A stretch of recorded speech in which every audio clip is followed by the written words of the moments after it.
Okay. Let's see if that, okay. See if that should have fixed it. There we are. What's going on, guys? What's up, yo, junk? Alright, no, we should be good now. 2.5 minutes through the first round here. Ariane Lipski, Mandy Bohm. I backed it up just slightly. Well, I paused it. I had paused it when I was getting the fighters ready and stuff, so I'm a little bit behind you guys. Let me know, though. You guys can hear me now, right? Getting the fighters ready and stuff.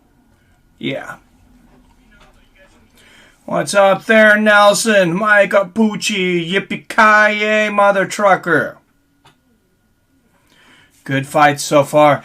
I was really looking forward to seeing Gustavo Lopez. My wife, me and my wife ended up getting an opportunity to go out to the island, though, to Camino Island, spending a nice day. Went for a little hike there on the ocean. So, I mean, I had to do a little family stuff first on a Saturday, being that we have so many fights and stuff. What's up, Adam from Allen? Hey, thanks for the sub over on the new channel, Weapons of Mass Discussion, too, sir. Appreciate it.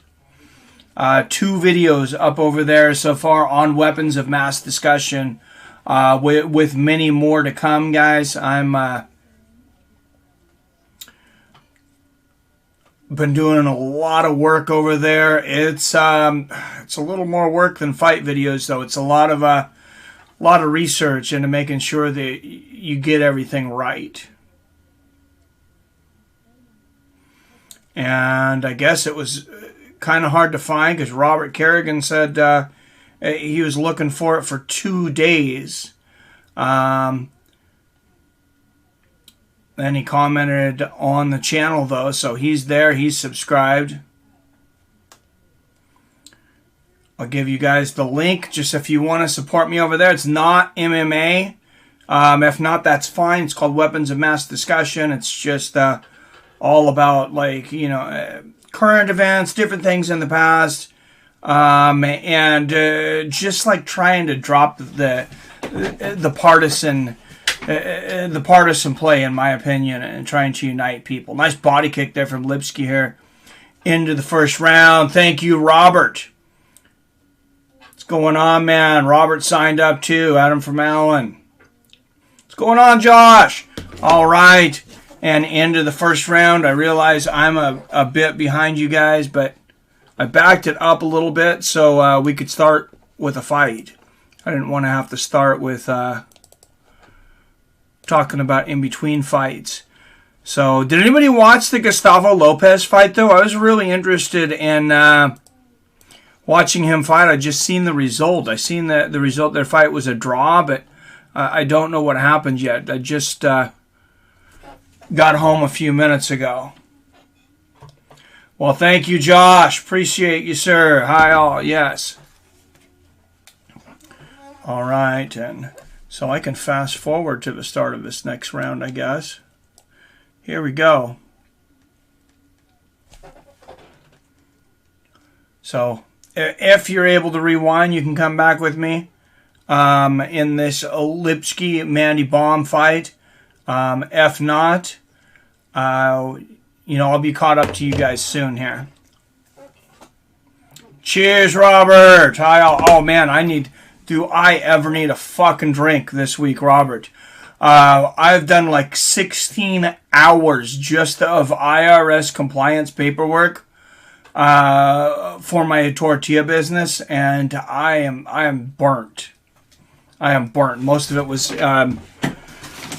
in the last 2 days. That on top of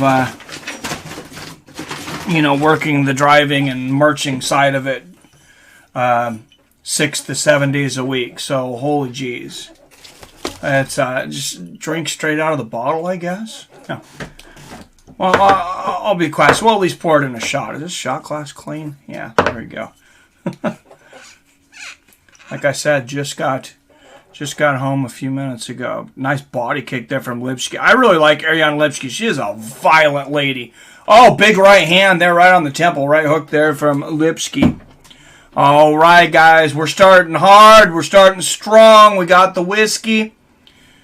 Everybody, let me know what you're drinking, what you're doing. We're going to drop a shot of whiskey, and this thing's going to get a lot funner, I imagine. At least for me, it is. What's up, Gary Travis? Oh, nice low leg kick there for Baum. Good left hand over the top there for Lipski. Good light heavyweight main event tonight on UFC. Anthony Lionheart Smith and Ryan Spann. Ryan Spann's a stud. I remember watching him fight a little over in LFA. Pretty sure it was him, though. I watched fight an old Rico Rodriguez. Somebody correct me if I'm wrong, but I think this is the fight on the Cam Soda MMA show that featured Bruce the Lion Hart Lachmedio and Charles Felony, former known as Crazy Horse Bennett. He's a stud. I did not see the prelim main. Pretty good, huh? What's going on, Arcade Chaos? Arcade's been active in the chat on the videos lately. I appreciate the engagement, sir. Nice right hand to the body there from Lipski. That good 1-2 from Lipski. Any engagement on those videos, I really appreciate it. YouTube, takes all they take into account all that activity. Likes, comments, of course, watch time is the biggest. But when people are engaging with videos, they want to promote that creator's videos more. Oh, head kick from Baum. And Arian Lipski just shakes it. Oh, she's got that vicious tie clinch. There's 3 knees in a row. 4 knees. She had like a crucifix tie clinch there for a moment. That was really interesting. I'd never really thought of doing that. Oh, man, a couple big knees to the body. I mean, Lipski is a big-time Muay Thai player. She knows what's up when it comes to her Muay Thai. But, yeah, if you're able to get those underhooks and then you go under and cross your hands and bring somebody's head down, I mean, you'd have to be incredibly strong to do that. And generally, I guess, have a height advantage. But, man, you could jack somebody up. Nice lefty hand there from Lipski. Show Anderson Silva is definitely grooming Cheeto's old lady. Right? Oh, man. That was classic Anderson. Nice low leg kick there from Lipski. Good lefty hand from Baum. I wanted Lionheart to have a more productive career. After he didn't take the easy illegal hit decision win from John Jones, he gained a lot of respect. Oh, I agree. Good straight right hand to the body there from Lipski. Oh, a knee to the body from Lipski and drops Mandy Baum with a bomb of a right hand there. Aaron Lipski getting busy. The Nichkowski guy had some of the most brutal clinch work I've seen in a while, Robert. Oh, nice. Oh, Robert said I did junk. Yeah, I'm going to have to go back and watch some of those prelims. It sounds like they were worth watching. The prelims are always good. I mean, there's so many good fighters out there now.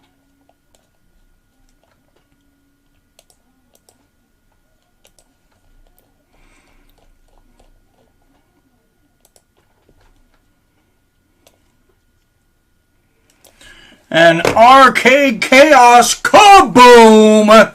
Speaking of bombs, drops the bomb. $5 donation to start us off here in the tip jar. Thank you, sir.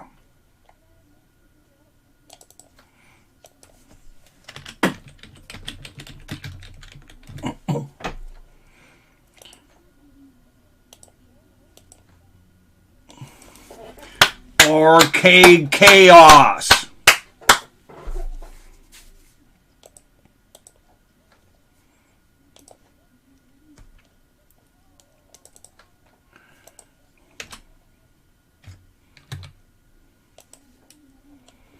Starting us off, and actually I'm going to change the font on the, since I changed this whole top half of this, I realized you can't really see the yellow very well on the money.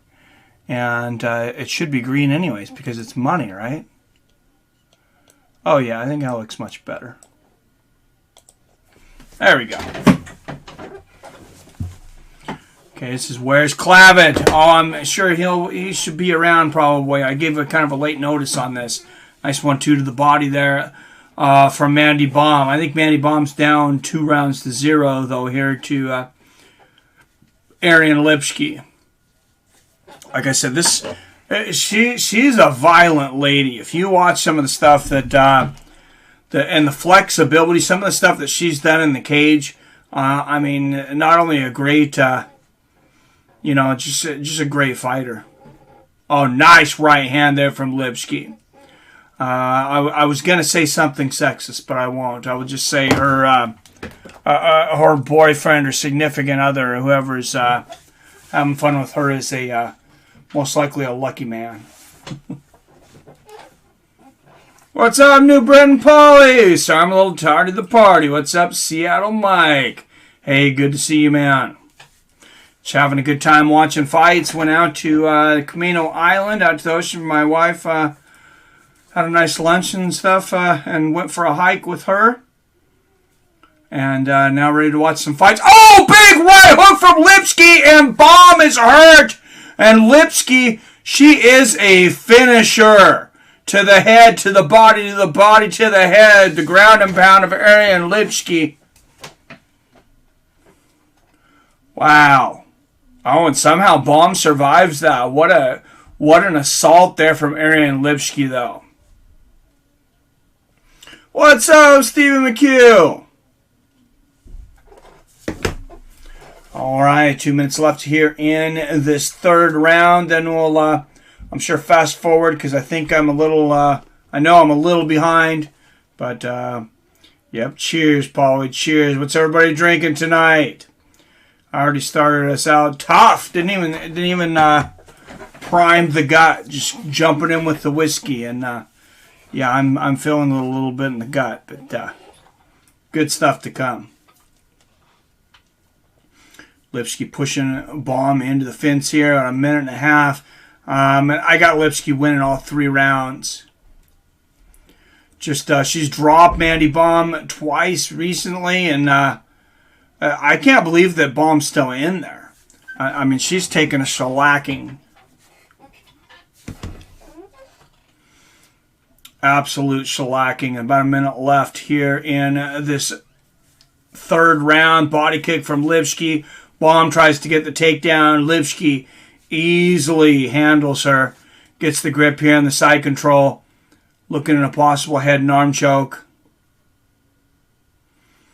And she's just, these women, whether they make it, oh, big elbows from Ariane Lipski. I mean, whether they make it through the 5 minutes or get finished, I guarantee you they are probably not doing anything for a week. This lady puts your body through hell. I mean, she is just an orchestra of violence.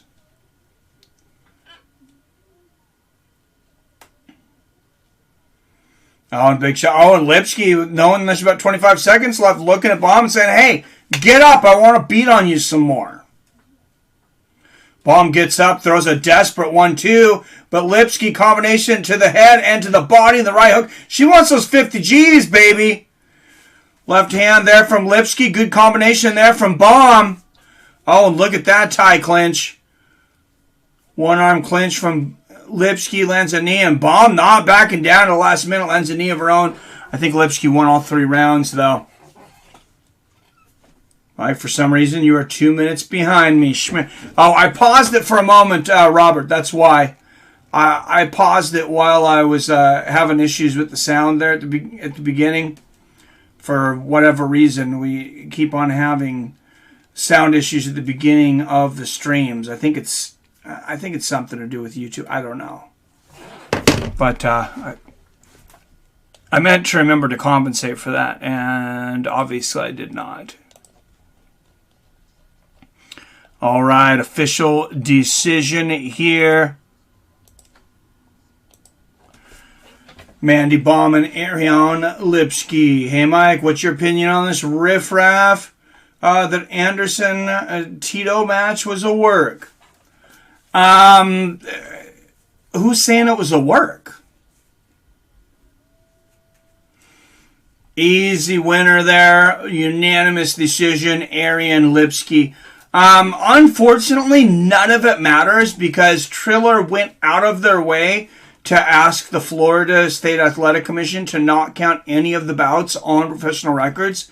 Florida, and if you didn't see my video on this, the Florida State Athletic Commission gave Triller the option to make the bouts sanctioned as professional bouts or to just have it as an exhibition.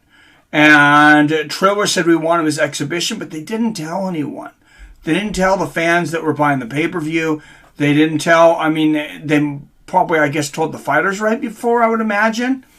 But super, super shady. That being said, that fight went how that fight is supposed to go. Tito Ortiz is not beating anyone at boxing. That guy's hands, I don't know how your hands can be so bad after fighting in MMA for so long and hitting the bag and stuff. I don't know if it's just bad habits or what. But, as good as Tito Ortiz is as a wrestler and MMA fighter, he's got to be one of the worst light heavyweight strikers of all time. When it comes to boxing, this guy, he's so bad. So bad. Like, I would literally box him. I would literally box him and come in there and think that I had a chance. That's how bad he is. His boxing is atrocious. That's exactly what I thought was going to happen, exactly what most people thought was going to happen. So, it's hard to say what exactly happened, but that was the result that was expected. And it's not hard to believe after we just seen Anderson Silva,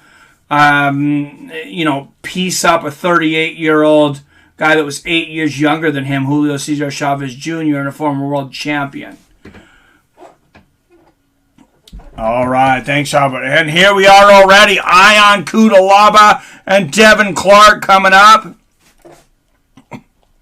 Hot match coming up here.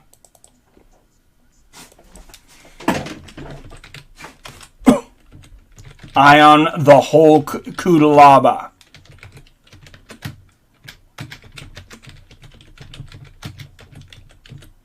Taking on Devin Clark. These guys both know how to finish fights.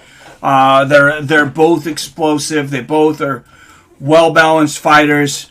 Clark's got a bomb, as you can see if you're watching the highlights there. He's got really good hands. He's got good wrestling. Obviously, Cutelaba, a lot of the same stuff. Really good wrestler. Really good striker.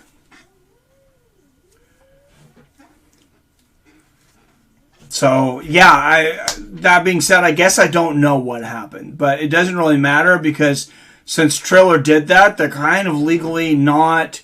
They're legally obliged to have a professional match about as much as friggin' WWE is. Never mind, I'm drunk. You were ahead 2 minutes. I had to fast forward ESPN. Stream fell behind somehow. I got you. Helwani was kind of indicating that he thinks it was a work. Really? I will have to look at that because I have a lot of respect for his opinion. Now we sing to all right, Robert.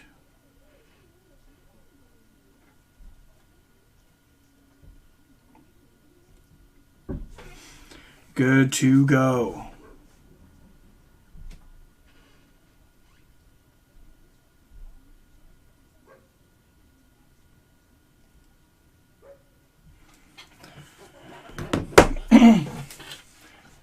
Devin Clark taking his robe off here.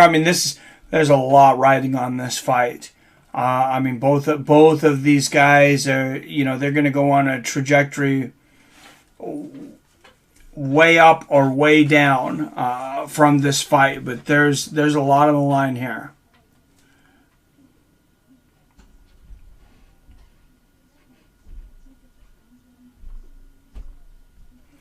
Devin Clark. Former RFA light heavyweight champion, 56.9% striking accuracy. That's pretty high. He's got the 4th most takedowns among active UFC light heavyweights with 20. Like I said before, he's got very good wrestling, but he's also got the hands.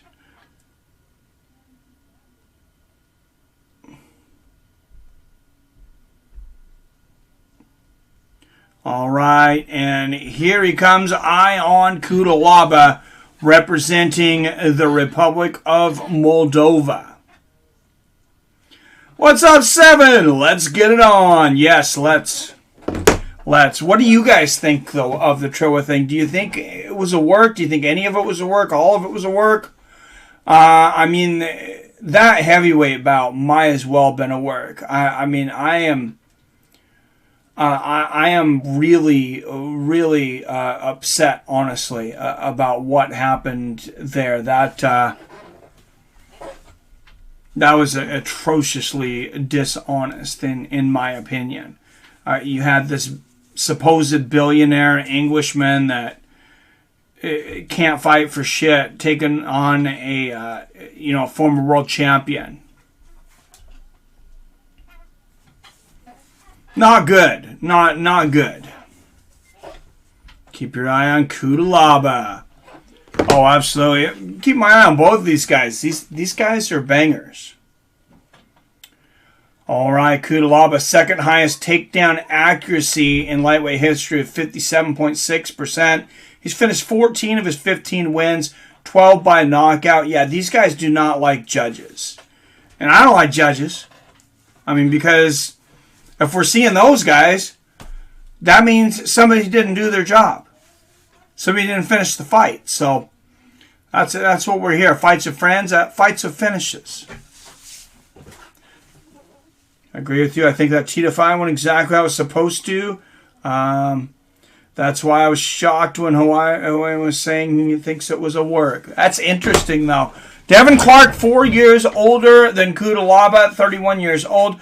Cutelaba, 1 inch taller at 6'1". The reach is identical at 75 inches. All right, here we go.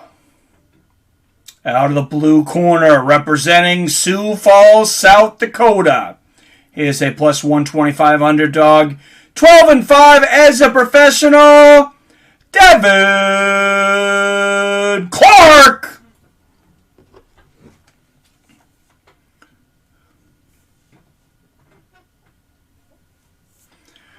All right, and out of the red corner, representing the Republic of Moldova, he is a minus 150 favorite. 15-6 as a professional.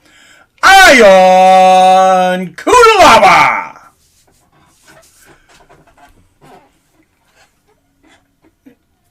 Yeah, this should be a banger for sure.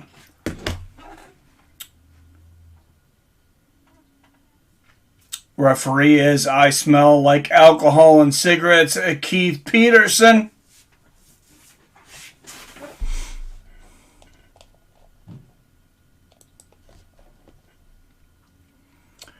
All right, here we go. Two pretty balanced guys. Two guys that finish a lot of fights. Two guys that have very good wrestling.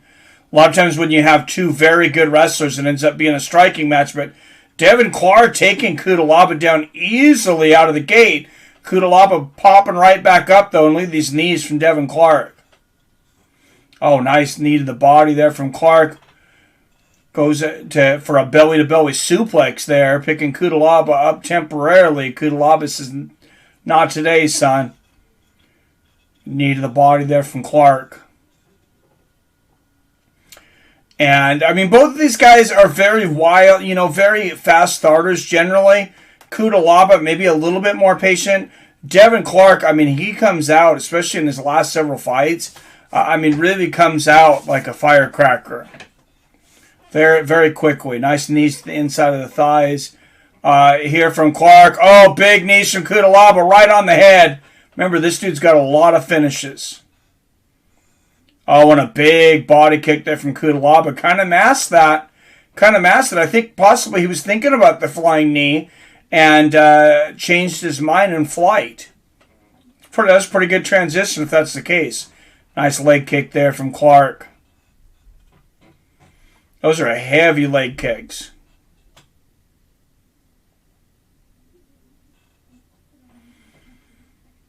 And Cutelaba looking to set up that big right hand. Look at him circling, trying to line up.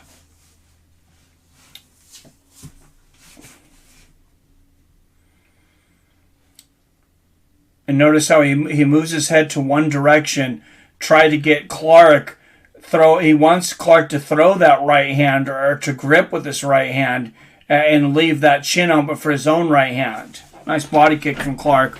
Oh, Clark going up, looking for the side head kick, but doesn't land it, but shows his flexibility and kicking over the head of Cutelaba. Big left hand from Clark and a head kick, and Cutelaba just stares at him and he's like, dude, do you even fight, bro?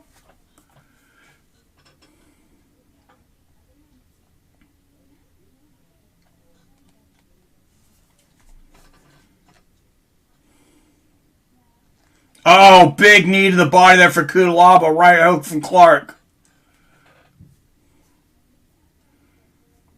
Good left hand there from Clark and an outside leg kick.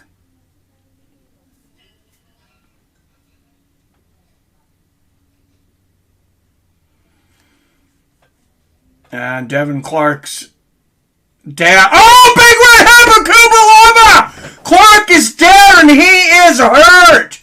I thought he was out for a moment, but look at these elbows from Cutelaba. Devin Clark trying to hold on for dear life, but he just ate another really big elbow. Wow, he is totally out of it right now. Clark able to stand up here, though. His dad's screaming from the corner. If Devin Clark comes back from this, that would just be amazing in itself. He got rocked. And then hit with bombs afterwards. I don't even know how he's still conscious. And Cutelaba just continuing to punish Clark with these left hands on the ground. He's got the back. Clark, look at this. So, looking for, the straight armbar, basically. It's not really a submission move, but what it's doing is it made it to where Cutelaba wasn't able to strike him and he was able to get up. That was a great move. And Cutelaba's got Clark around the waist here. Oh, head kick there from Cutelaba. Beautiful shot there. And Keith Peterson grabbing Clark's hand there. He's starting to get his fingers just a little bit in the fence there.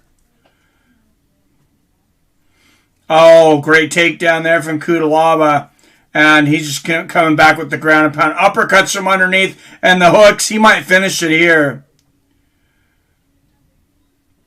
Oh, man. Ian Cutelaba. Yeah, Keith Peterson's really giving him time to recover. Oh, and big shots from the top. You got to stop this fight, Keith Peterson. You got to stop this fight. Oh, my goodness. Huge shots for Cutelaba. Devin Clark is out on his feet, and he is taking a lot of unnecessary punishment right now. Big elbows from the top here from Cutelaba, trying desperately to finish this. Another big elbow. Couple more big elbows. Oh, man. And Keith Peterson watching closely. Another elbow lands at the bell, and this fight goes to a second round. Guys, I'm a little uncomfortable with this fight going to a second round, to be honest.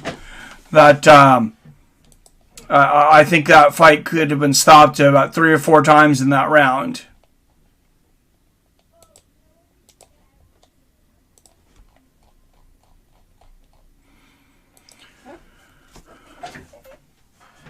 There's the let the fighters fight, and then there's that. I don't know. I only watch Bellator and I don't watch NFL. Just CFL. Cheers, Rob. What a chin. What a fight. Oh, absolutely. That dude's got a crazy chin. I can't believe Devin Clark's still in this fight. 10-8 round. What about Ian Cutelaba, though? Definitely a 10-8 round there. I mean, he just got blasted over and over again. It started out well in the first round, though. I mean, the beginning of the round, wow, and here we go. And I mean, you can smell those cigarettes in the voice of Keith Peterson as he says, "Are you ready? Are you ready? Let's fight." That guy's voice cannot have too many words left.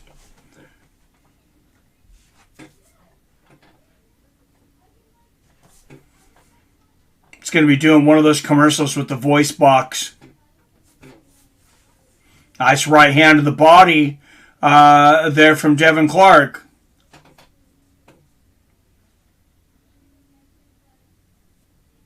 Oh, great body kick there from Clark. And Devin Clark seems to have recovered. That is insane. That is ludicrous that he is even standing in this cage right now. I mean, Kudalaba, you say he could have finished 4 men in that round, landing those shots.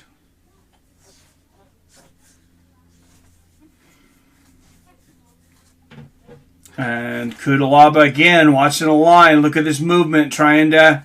What he's doing is Clark overextends a little bit when he throws that straight right. Nice left hook there from Kudalaba. Good body kick from Clark. Oh, and Clark lands the body kick, but Kudalaba jumps in, gets an easy Ochigari throw there, and moves directly to mount.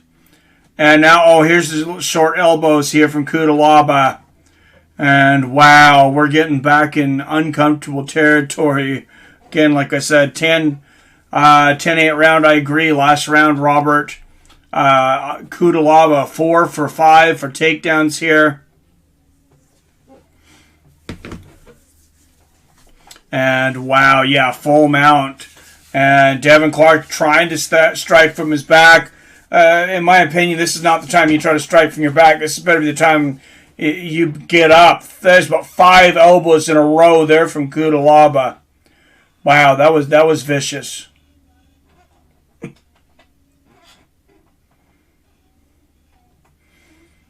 That was vicious. And more big shots from the top here from Kudalaba.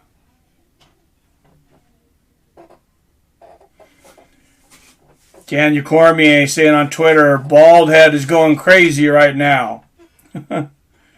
Yeah, he's definitely dominating this fight so far. Later on tonight, we've been mentioning Yoel Romero and Phill Davis. Also on that Bellator 266 card, Neiman Gracie in the co-main event. He's putting together a pretty good career for himself. Had some pretty good battles in Bellator already.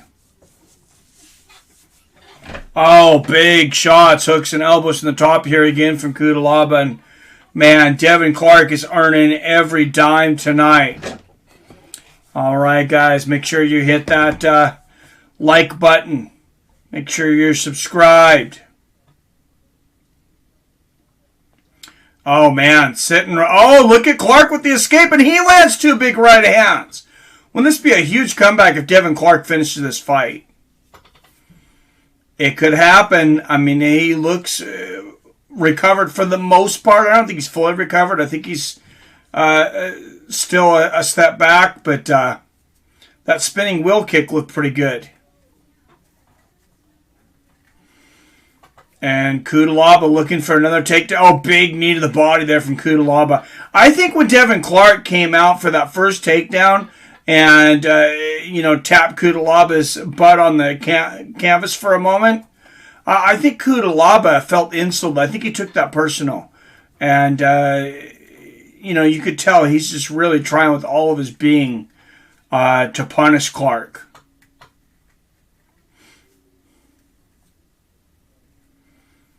All right. And big knee there from Ion Kudalaba. Of course, here on UFC, still to come, Anthony Lionheart Smith taking on Ryan Superman Spann in the main event before we get to the Bellator card. And another takedown for Kudalaba. Phill Davis, Bader Rumble, and Bellator Light Heavyweight Champ could all beat Jan Blachowicz, the UFC Light Heavyweight Champion. I mean, I don't know. I don't know how to respond to that. I'm not sure. He didn't actually dethrone the champion to get that. So, I mean, you could be right. I think everybody on that list would give him a good matchup. Even though Izzy was, even though Izzy was outsized, he gave up a lot in that fight. I was still impressed with how he handled Israel Adesanya. And I thought, man, this guy might be a better fighter than I thought. But, yeah, we'll see. I don't even know if he's going to get past Glover. That's going to be a great fight. It'd be nice to see Glover finally get a championship before he retires. Jan has a thick neck. Don't bet against the neck. Kind of like a 2016 Kudalaba. I agree, Robert. Two 10-8 rounds.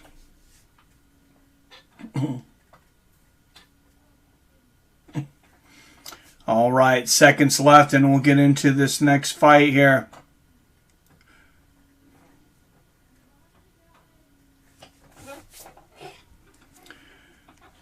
Everybody, R.I.P.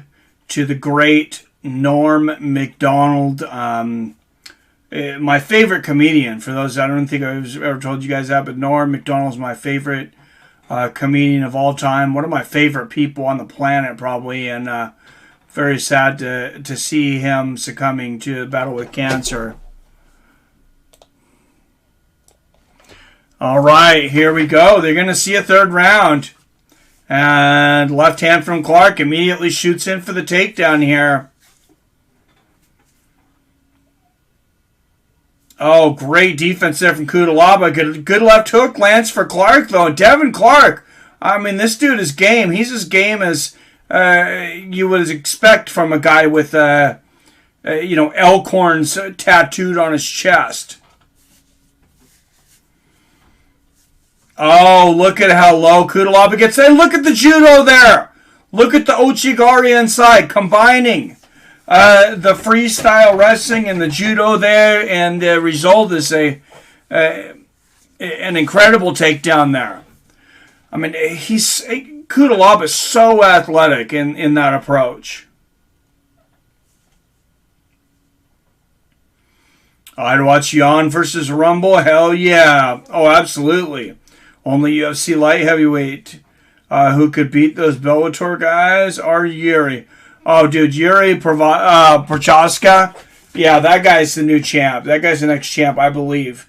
If he gets a shot at Jan, or if Glover Teixeira beats Jan, I think it's going to be all elementary.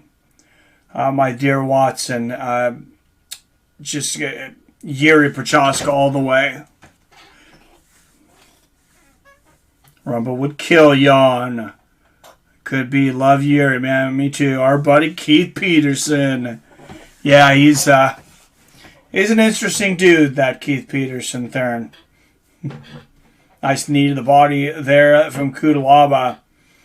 And, Clark not engaging as much this round. Able to, I guess, defend better. Oh, and look at that. Spinning elbow attempt from Kudalaba. Look at the balance on Kudalaba. This is ridiculous. I mean, his balance is second to none in this fight. Nice right hand there from Clark. And Kudalaba immediately shoots down again and dumps Clark's ass on the floor. Wow. I mean, look at that. Took him down so easily and didn't even buy him dinner first.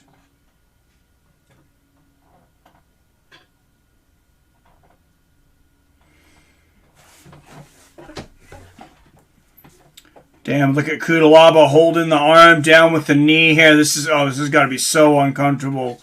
I am feeling for Devin Clark right now. Oh, and big shots in the ground and pound here. And, man. And look at this. Got to be very careful there. Ian Kudalaba holding his knee down on the face and head of Devin Clark with his weight.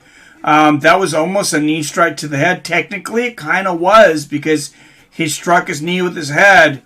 Technically, that was probably an illegal shot, so he's got to be real careful there. Kudalaba in full mount, though, now. Raining down the ground and pound. Robert, we might have another 10-8 round. Look at that elbow from Kudalaba. Should Devin Clark survive? Yep, smells of cigarettes and alcohol. What's going on, William Morgan? I think Jan is lineal light heavyweight champion because almost everybody's scoring. The Reyes-Jones fight had Reyes winning. Then Jones left and Jan fought Reyes. That's a good point. That's a good point.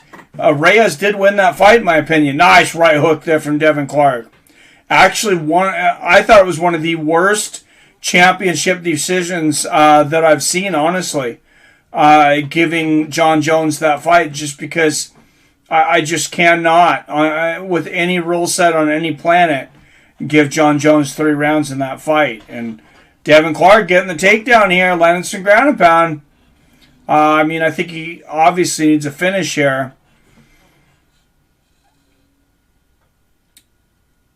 Clark, in my opinion, would have to do a lot just to take the round here.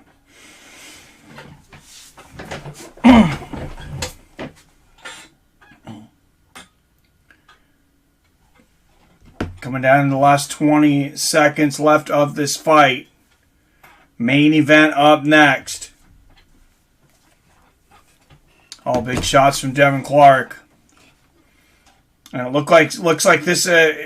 Oh, big left hook of Devin Clark and a flying knee. Almost finishes Kudalaba here in the third. Kudalaba immediately goes for the takedown. What a battle. Wow. All right, I have 2 10-8 rounds, though, for Ian Kudalaba. I gave Devin Clark that last round, though. I thought he came back. So I'm going to have it 29. And do some quick math there. 29-26 for Ion Kudalaba.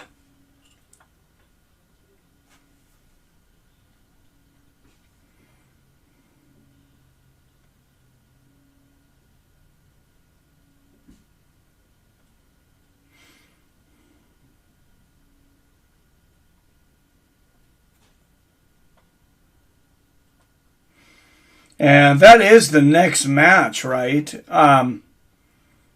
So go to Tapology, the UFC website. It's just laying a 0-0 right now. It's friggin' horrible.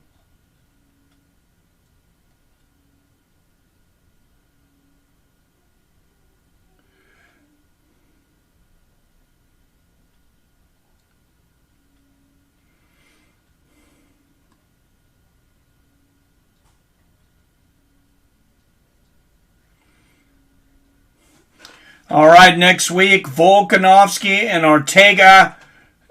Then you're going to have Valentina Shevchenko taking on Lauren Murphy. And the return of Nick Diaz taking on Robbie Lawler. That is a rematch from UFC 43.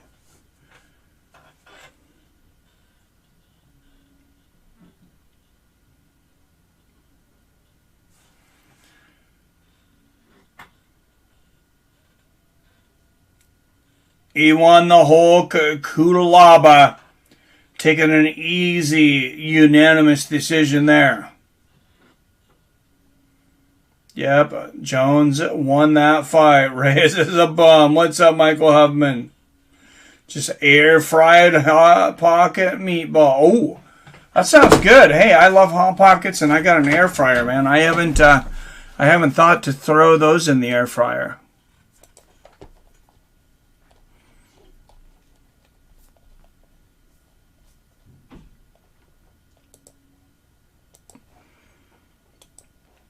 And, I mean, Kudalaba basically saying he wants a championship fight here, I think.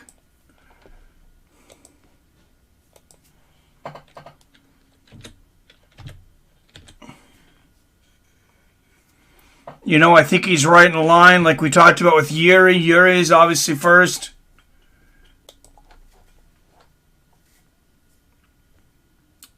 At least in my opinion.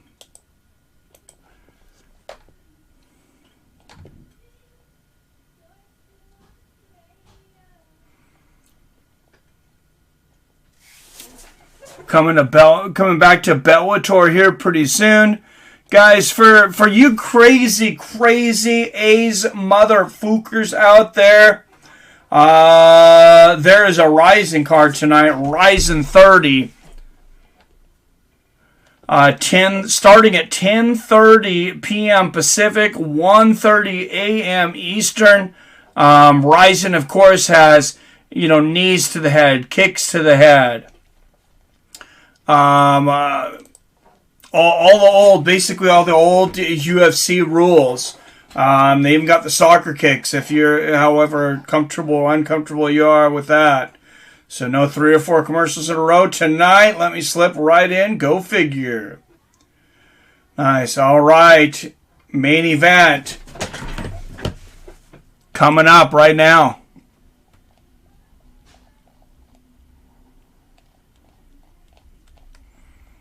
Yeah, they're jumping into this quick. And Ryan Spann, he's a very good fighter. I'll tell you guys that, in my opinion. Both of these guys are very, very good. But Ryan Spann, if you don't know who he is explosive. I said had a fight. First time I seen him fight, I think, was against Rico Rodriguez over on the first and maybe only Cam Soda MMA card. UFC should have kept Yoel, made him fight at 205. Now a different promotion is doing that.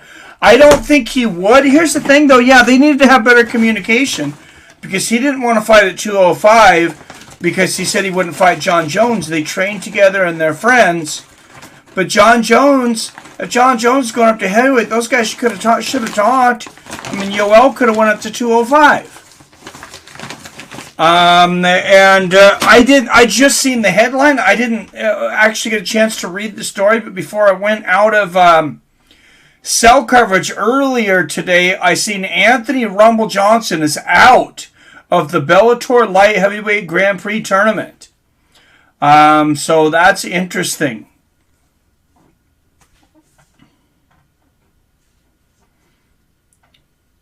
Tried some air-fried chicken cutlets. Had a batter on them. Don't know who made them. Meat was a good piece of meat, but I didn't like it. I watched the Rising. It's on pay-per-view. It's what, a $25 pay-per-view? But just type in. Let me see if I can get it. I know I got an email about it, Robert.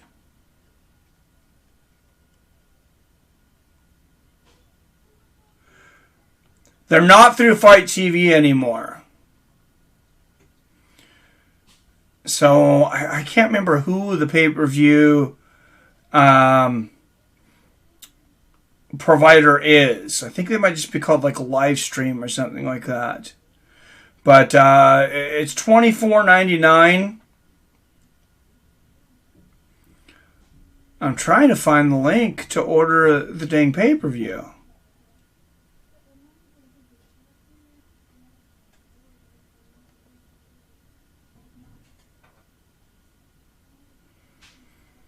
Huh. Well, I will try to get it for you before the end of this.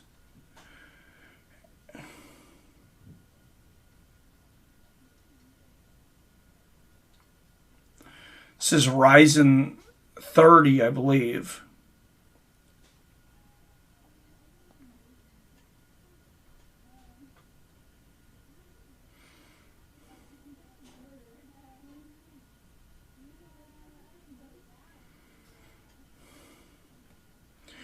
Yeah, they're not doing a very good job of trying to get people to buy the fights.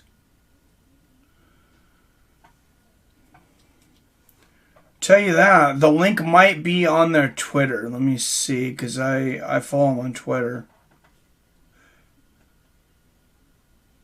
Yeah, there it is. It's live now.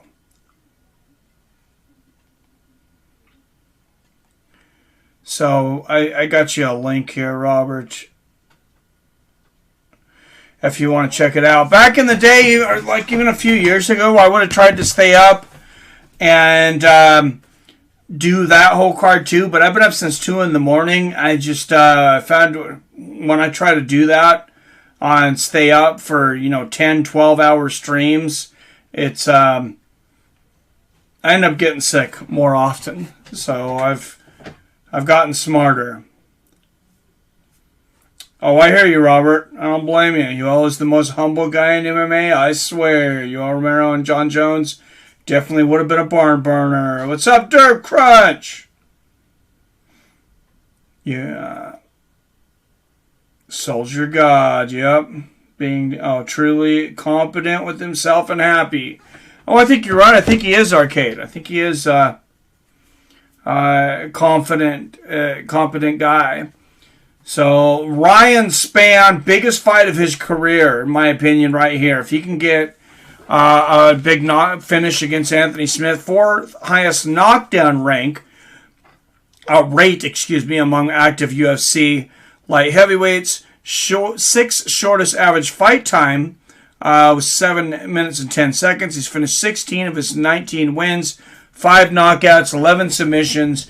He's a very balanced MMA fighter, and I give him a very good chance against Anthony Smith tonight. Let me know what you guys think. Who do you think wins this fight? Anthony Lionheart Smith? Let's make this easy. Type in 1 for Anthony Lionheart Smith, 2 for Ryan Spann before this thing starts. So 1 or a 2, everybody. I want a 1 for Anthony Smith, 2 for Ryan Spann in the chat.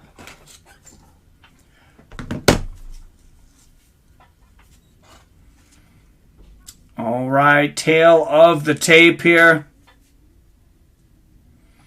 Coming up. Oh, actually, first Anthony Smith making his way to the cage to some old school funk.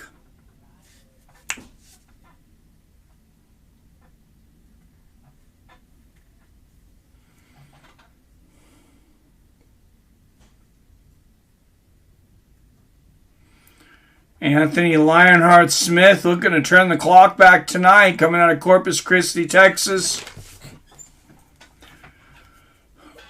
Looking to turn back the clock to those fights of before, he faced John Jones and went on a bit of a tumble. Robert Kerrigan, 2. All right, got 1 for Spann. 1 because of the experience, but I'm not sure. Mike remembers November 6th, Justin versus Chandler. Yep, it's my birthday. At the very least, I want to call in and talk some ass for a minute. Oh, of course, man. Of course, yeah. Call in and talk about it. Who do you think's going to win that fight, by the way, Arcade? Do you have a prediction yet? That's such a freaking good fight on paper. Justin Gaethje and Michael Chandler. I was so happy when I seen that fight announced.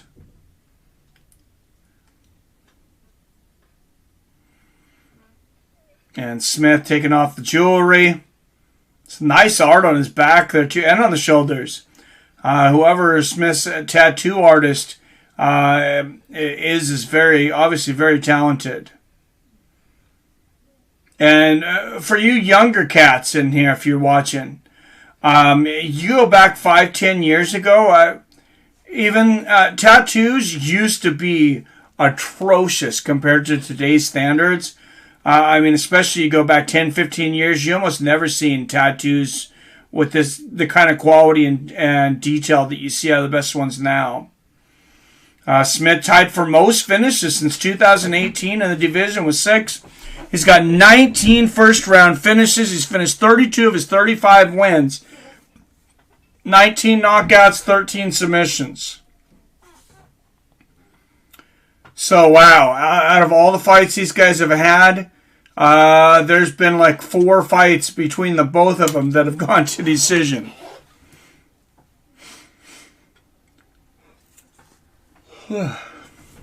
Carlos was a gangster. Yes, Carlos Condit, yep, retired, so I'm done watching MMA.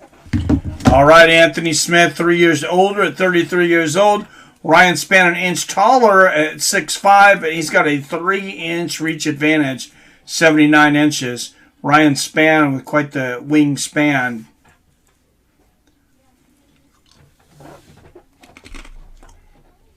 All right, from the UFC Apex in Las Vegas, Nevada. via Seattle, Washington, here on Fights with Friends. Everybody watching, it is the main event of the evening. Let's get it on! Judges are Derek Cleary, Eric Cohen, and Sal D'Amato. Referee for this bout will be the Honorable Herb Dean. All right, Fights with Friends. Here we frickin' go.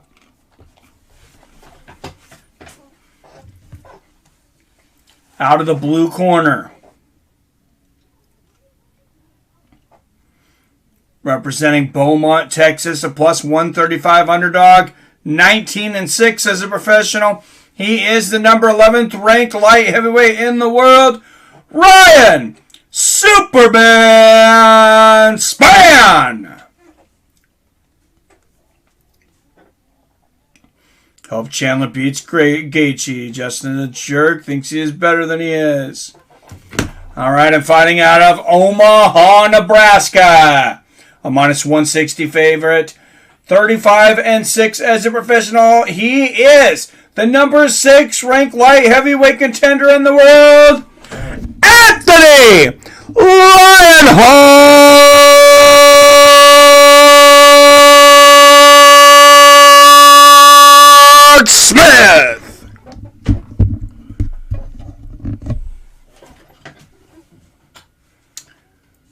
All right, ladies and gentlemen, 5 rounds or less in the light heavyweight division. Let's hope for less. Mark Huff 1, Derp Crunch 2. All right, so it looks like 3-1 in favor of Anthony Lionheart Smith. Here we go, guys. Big step up in competition for Spann. Oh, absolutely. Absolutely. Big opportunity, but also a big opportunity to get blasted. Nice low leg kick there from Smith. Start out the first round.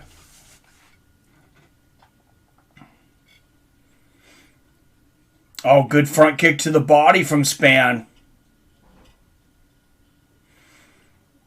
Good jab gets through for Spann. Oh, going for the big right hand there. Misses. I forgot my prediction. I'm going to throw 2 out there. Number 2, Ryan Spann. I got Ryan Spann. And I think he is going to do what John Jones couldn't. I think he's going to finish him. Nice low leg kick there from Anthony Smith. Right hand from Spann. Whoa, Smith swinging for the fences on that overhand right. Oh, good left hook right on the chin for Smith, but Spann catches him with the left hook of his own. Oh, and he picks Lionheart up, takes him all the way over by the fence. Maybe got a bit cockier, though. Doesn't finish the takedown. Nice right hook there from Spann. Big right hand from Smith. Oh, big left hook from Smith, and Spann is hurt. Ryan Spann is hurt bad. And Anthony Lionheart Smith is a submission specialist. And he's being patient, sitting on this guillotine.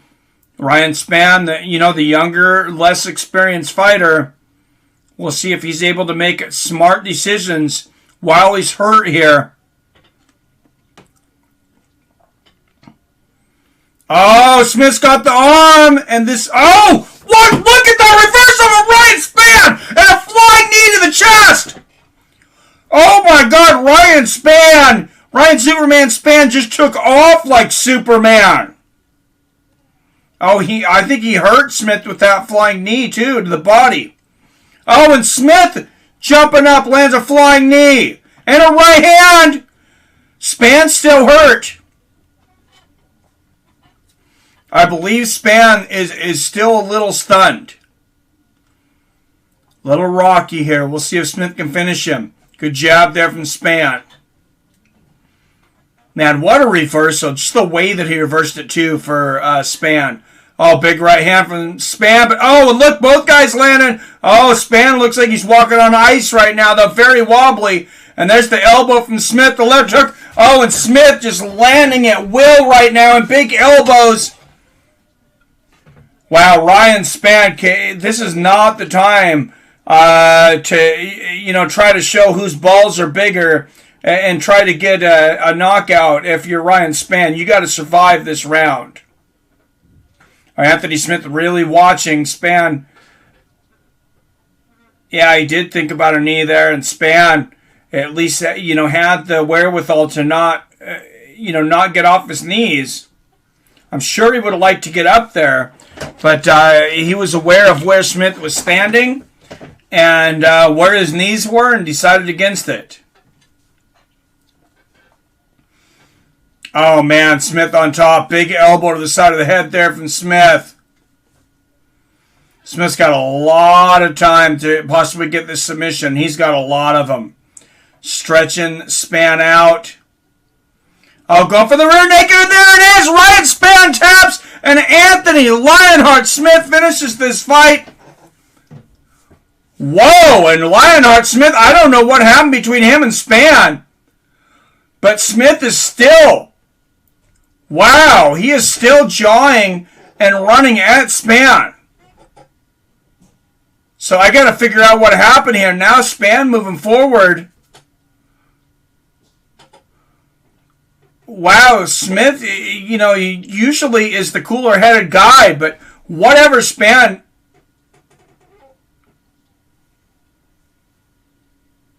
Oh, Spann's trying to shake his hand, but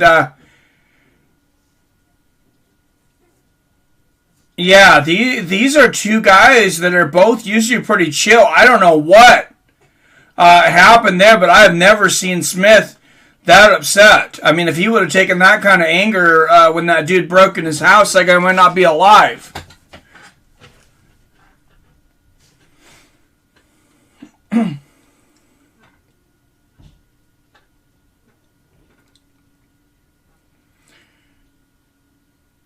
Gaethje should deserve the title shot more than Chandler did. I agree.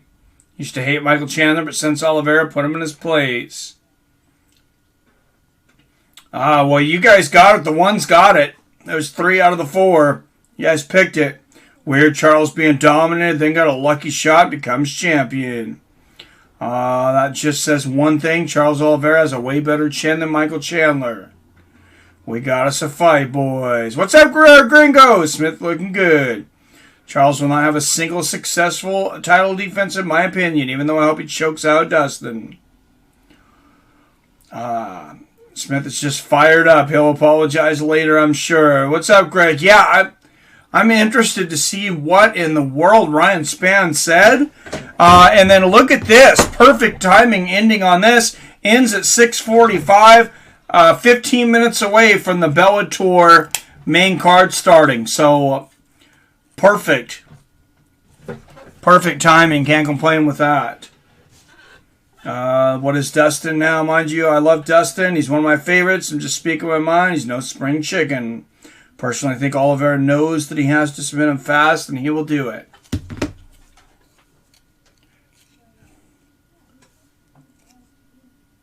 Oh, Anthony Smith. Whatever Anthony Smith's saying, ESPN just bleeping the whole interview out.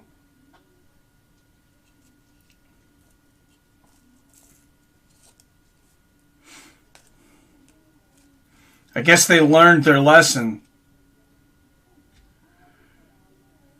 And Anthony Smith calls out Alexander Rakic.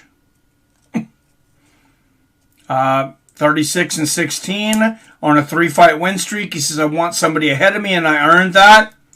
I agree. Great fight. I mean, yeah, he was slightly favored to win that fight, but man, the way that he won it, he's on a strong 3-fight win streak.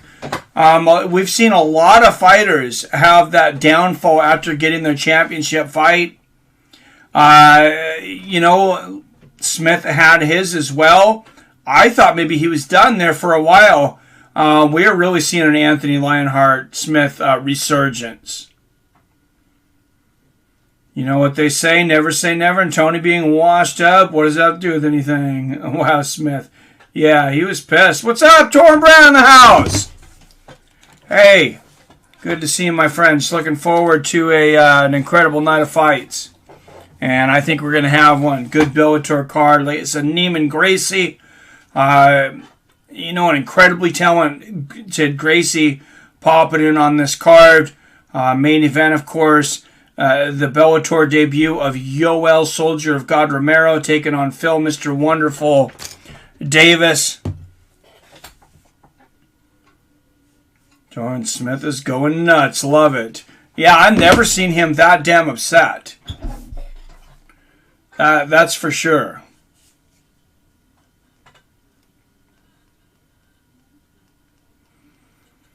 All right, apparently Showtime wants me to sign back in again. I'm glad the UFC ended a few minutes early. God, that gets annoying.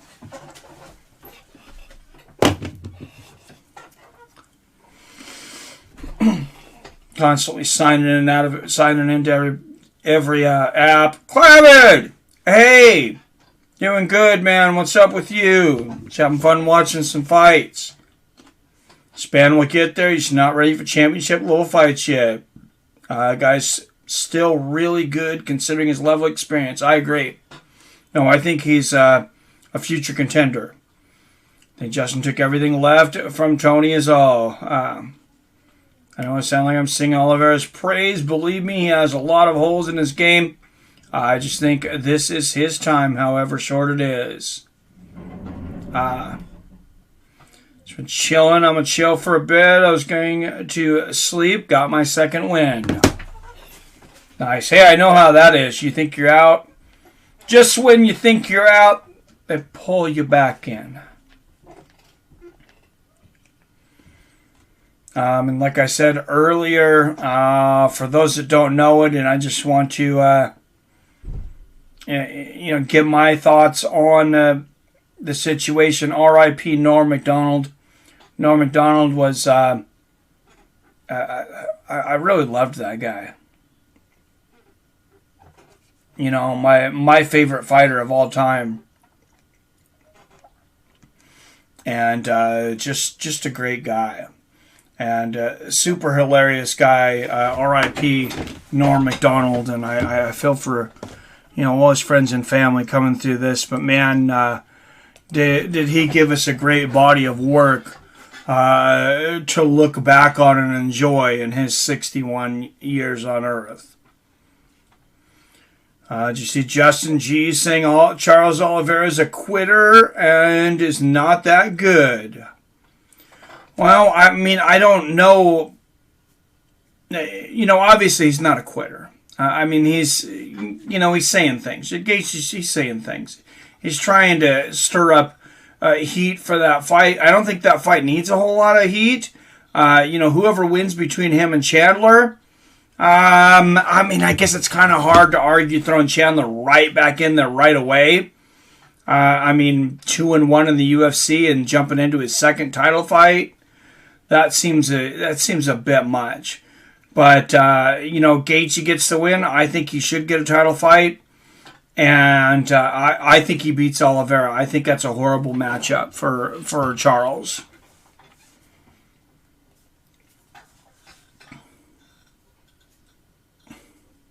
Just to talk about being a quitter, the way Khabib made him quit. Norm was great. One of the few people who is just naturally funny in everyday conversation. He didn't need an act or written material. What we knew about him, by when I was younger, forever. He's the guy that came up with Note to Self. And he would use it a lot on Saturday Night Live. And then he used it a lot, I believe it was in the movie Dirty Work. Guerrero Gringos, as Holy Fight fans, hit the like for Seattle Mike with the $5 donation. Thank you, sir. Second donation of the night.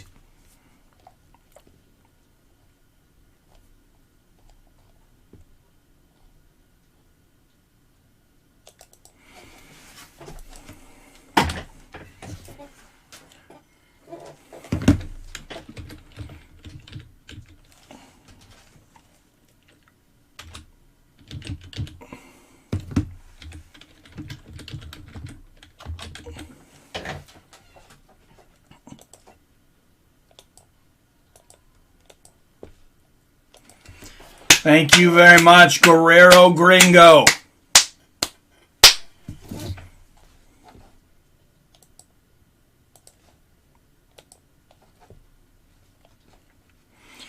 No, I've been listening to Norm Macdonald's his 2011 comedy special recently, and I believe this was right after he found out he had cancer.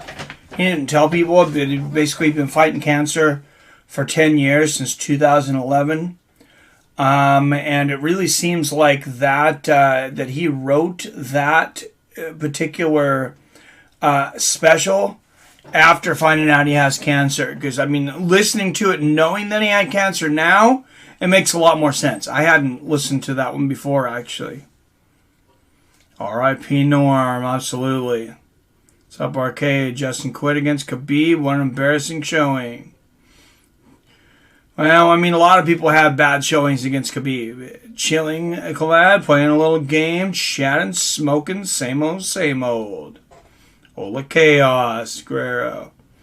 Khabib owns Gaethje's soul for now and all eternity. Well, I mean, he's not going to get the chance to get it back, I guess, then, because, yeah, I don't think Khabib's ever fighting again. I think he said he gave, like, a list of demands and said that if Dana gets rid of ring girls and some other crazy stuff. I don't know.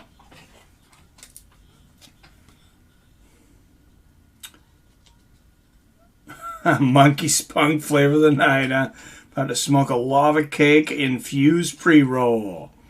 About to smoke more out of the bong. Always tired. Already tired, though.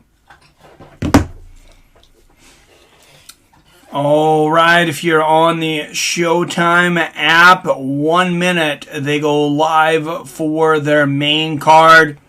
Like I said, should be a really good one now. 31 guys up in, 31 of you up in the chat. Guys, make sure you hit that like button. Make sure you hit that subscribe button. I mean, you'll realize now that you can't chat if you don't hit the subscribe button. So, got to be subscribed for at least 1 minute to join the chat, and that's a new YouTube feature that I'm not too upset about, because it makes it much easier. Makes it much more easier to monitor the chat. You just kind of don't end up with like with the trolls and things. All right, this card starting out with Christian Edwards taking on Ben Parrish. I believe it's Christian Edwards is the brother of Leon Edwards. I could be thinking of somebody else though. Does anybody know right offhand? I probably should look that up. But Kristen Edwards and Ben Parrish at light heavyweight starting us off.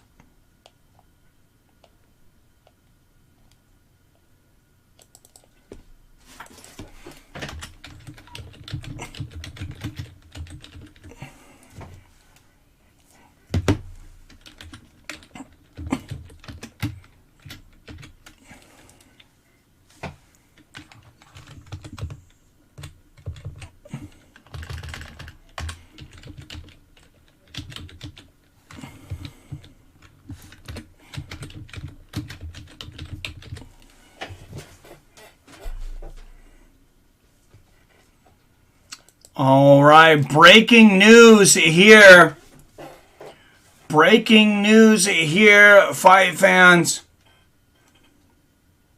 According to MMA Mania, the UFC has just now released 4 more fighters. As you guys know, I'm sure Joseph Benavidez and Carlos Condit both retired this week, along with Cool Hand Luke.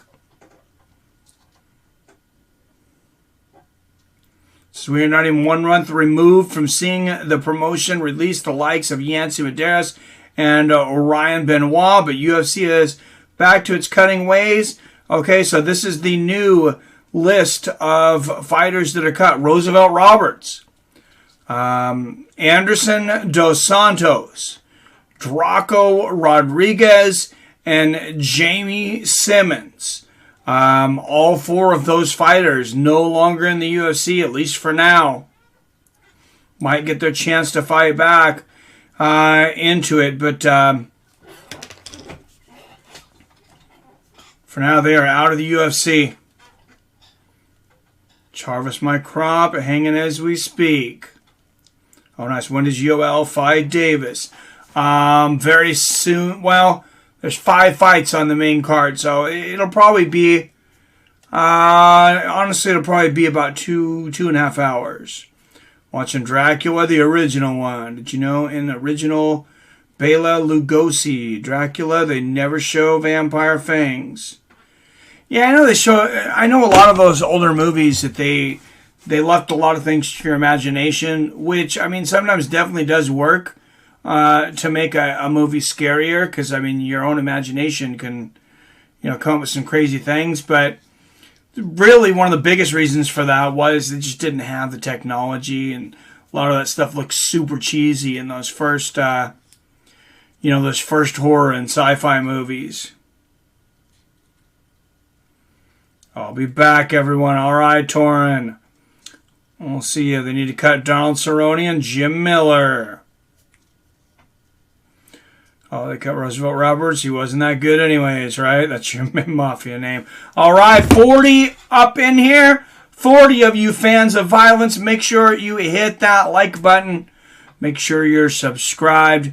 And don't forget to double tap the bell so you're notified whenever I drop a new video. Or go live, like for next week, UFC 266, guys.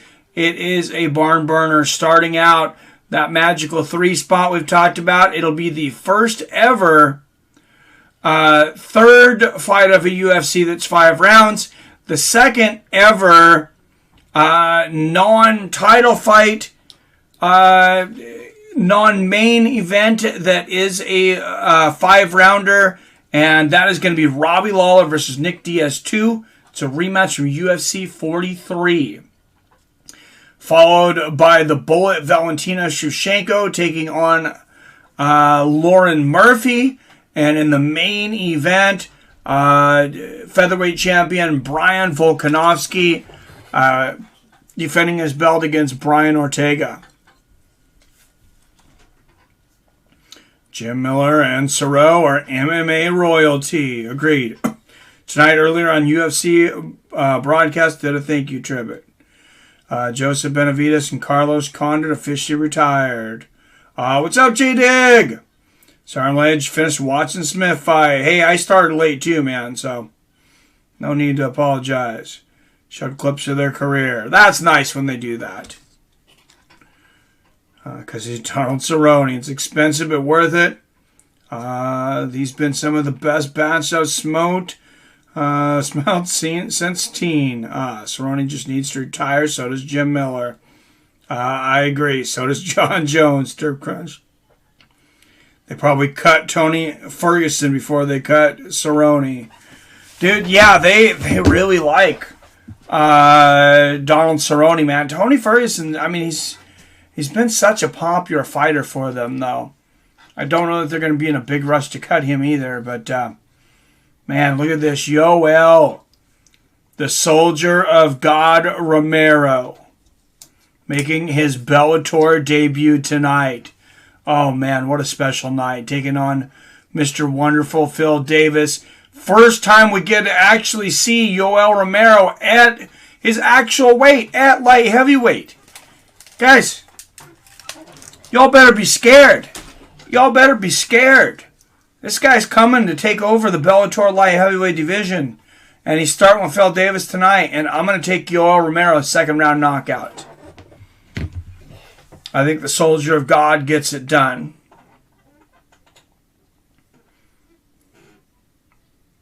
Cowboy announces next fight. I knew he said he had a fight. I didn't see it all. So we're going to retire after next win. That's kind of what I figured, Derb. If he gets a win. Yoel Romero flying knee, a.k.a. death from below. Oh, I love it. So never. Yeah, pretty much, Derb. That's what I was thinking, man. Who in the hell is he going to beat right now? Well, he's supposed to have that fight against Diego Sanchez until, Sanchez's batshit crazy manager got him kicked out of the UFC. I wish the UFC would just bring Sanchez back. Just bring him back. Diego and Donald Cerrone, one match, one night only. Have those guys fight. and tell them, hey guys, you can retire tonight, or we're cutting you. It's up to you. You can have a great retirement and everything, but and we'll celebrate you, or you're just gonna get cut because you're just not at this level anymore. That's just my opinion. That's what I would do. But obviously, I am not even close to being a fight promoter. So, Tony Ferguson just doesn't kiss the UFC butt like other fighters do. That's why they don't like him. Yeah, they don't like people that speak up for themselves, for sure. You're all the rich soldier of God Romero. Yeah, he won that big settlement against Gold Star Performance. Tony is a nerd. Why didn't Yoel fight last time? I can't remember. I don't even remember if they disclosed it. Oh, God, maybe they did. I just cannot remember. Davis Romero will be a snoozer, guaranteed decision, says Kevin. All right. I saw on his Instagram, he said it's a fight at 155, but he didn't say who. Won that huge settlement against that supplement company. You all got millions. Yep.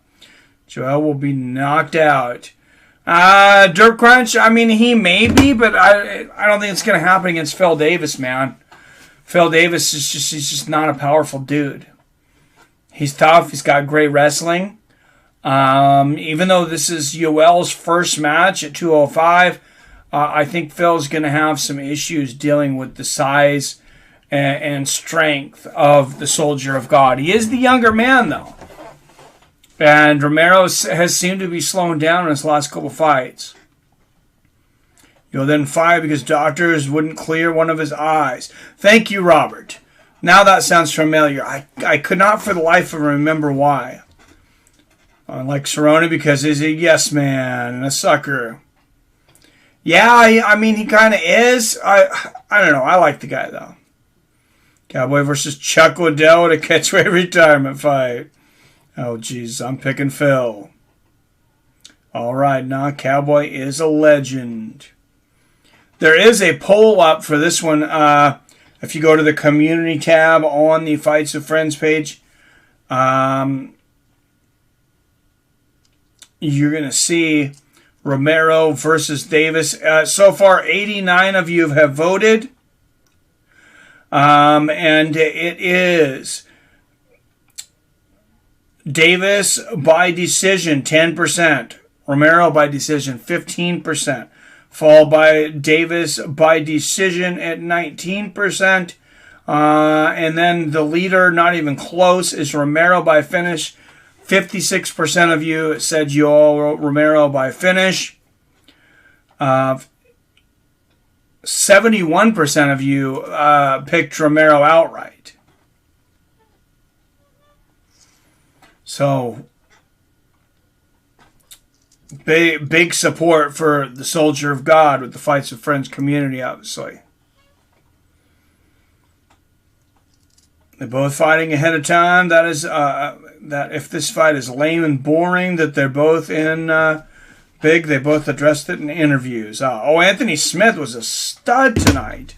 Neiman Gracie taking on Mark Lemminger at welterweight tonight. Neiman Gracie, very popular, very talented Gracie. Alejandra Lara taking on Deanna Bennett at flyweight. Georgie Karakian taking on Saul Rogers at lightweight. Karakian and Rogers, that's the sleeper fight of the night in my opinion. Those guys are so good. And then of course the main event, Yoel Romero and Phill Davis. But Cowboy's a legend. Yep. Anybody you don't respect Donald Cerrone is no fan in my opinion. I picked Romero. All right. Yeah, like I said, I picked Romero as well. But if you're tuning in from the Bellator prelims earlier, welcome. Ben Parrish making his way down to the octagon. All 4 wins by submission. So I think we got an idea of what he's going to try to do tonight.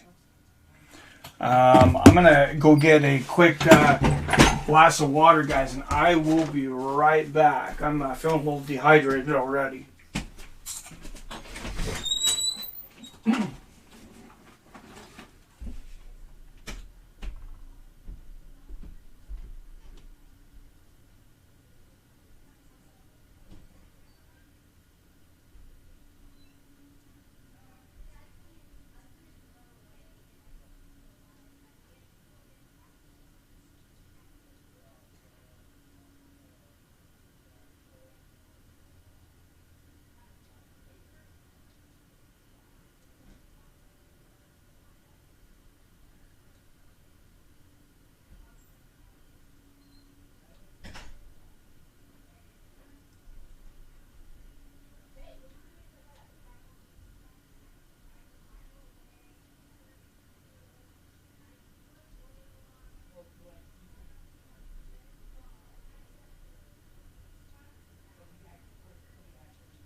All right, guys, here we go.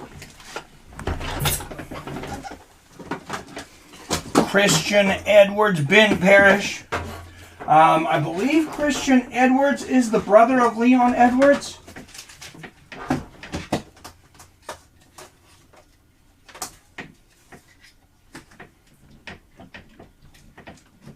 I guess I probably should have confirmed that. I'm not positive about that, but that it seems like he is. Yoel's been competing since 1897. Yoel Romero is 67 years strong. What's up, Toothless Prophet? Yoel's made up of 89% steroids. No, dude. Remember he passed all the drug tests, and Gold Star Performance was giving him putting steroids in their supplements. How dare they? How dare they? Forced Yoel Romero to fail a drug test and then lost a settlement for $36 million or something like that. It's a crazy, crazy amount of money. If you're looking to find Bellator tonight, of course, it is on the Showtime app.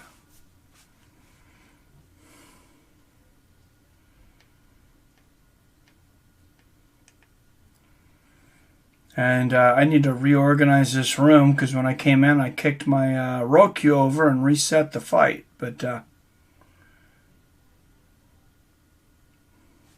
all right, Jason Herzog, the referee. I was wondering why we didn't see him in the UFC tonight. Well, Bellator is got the bigger card tonight, and they got the better referee. My opinion, best in the game.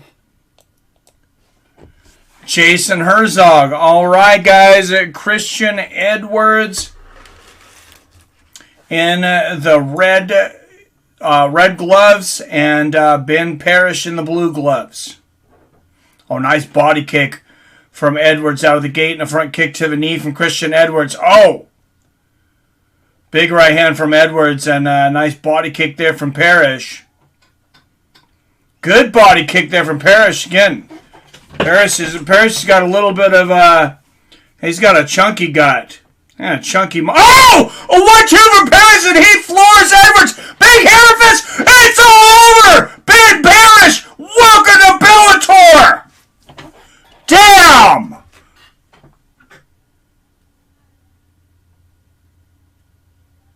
Wow. Wow, and John McCarthy had a lot of praise for this guy coming to this fight, Ben Parrish. And, I mean, he just lived up to all of it. What a knockout. Damn, Ben Parrish putting the lights out on Christian Edwards. And Jason Herzog, I believe, is explaining to Christian Edwards what the hell happened. Man. Yeah, it's on Showtime. Are you watching the fights? Free, fellas. Stream seems different, like something is missing. Maybe someone is missing. Where's the fight, Derb? Where's Robert? Robertson here. It's on Showtime app. Yep. On Mike's Infinity Stream cable app. Showtime channel. Plus Showtime Anytime app. Oh, man. What a shot, Ben Parrish. And there's the hammer fist, and bam. Puts him out. Boom! Left hook right on the chin. And, man, he just put Christian Edwards night-night. You see Jason Herzog pulling Ben Parrish off, and Christian Edwards actually starting to tackle Jason Herzog. I mean, obviously you're not aware of what's going on there. And, man, what a knockout. Ben Parrish, say your piece, son. That's a fight I wanted to see, and results were perfect. What's up, Prime Time? Oh, come on, Bill Jitsu. Yeah, no. He spit out COVID like it was a rotten peach. Stream seems better, like something's definitely better. Raised in Riverside, California, 36 years. Oh, the stream? Man, it's, if you're watching on Showtime, they have top-notch production, man. Wow, what a knockout. Give him a bonus. Absolutely. Hi, guys. What's up there? Nelson in the house. The California kid. Massachusetts has mafia, so I've heard. What's up, Chamu? Hello, Seattle Mike, everyone. That Anthony Smith fight, though. Oh, man. He destroyed Ryan Spann. That was very impressive. I mean, I think Ryan Spann is a really good fighter. I think he's going to be a contender, but I mean, tonight was Lionheart's night. Look at that result. 38 seconds of the first round. Ben Parrish doing work. And he's going to get an interview with Big John McCarthy here.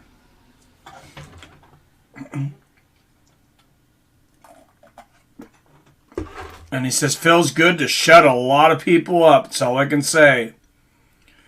5-1.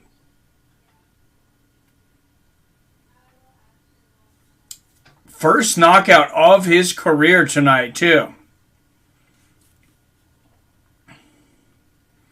Oh, wow. And I guess he called it. He told somebody, he says, I'm going to knock him out with a left hook.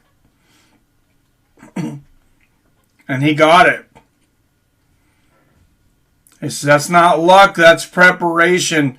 I mean, the more prepared you are, the luckier you get. It's funny how that works.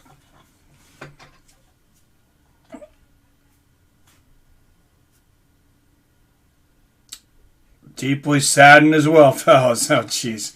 My Uncle Pete that just died was an enforcer for the Irish mob. Oh, that sucks. R.I.P. to your brother Pete, Robert.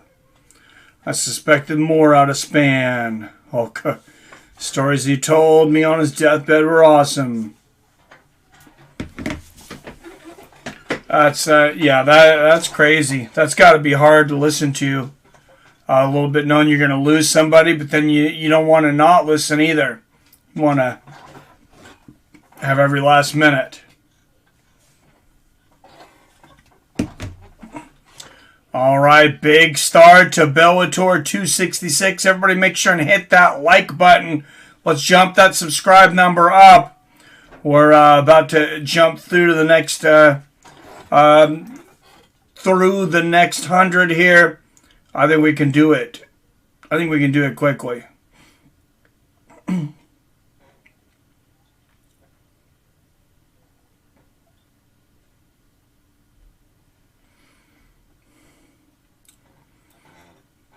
I mean, tell your friends, tell your animals, tell your neighbors.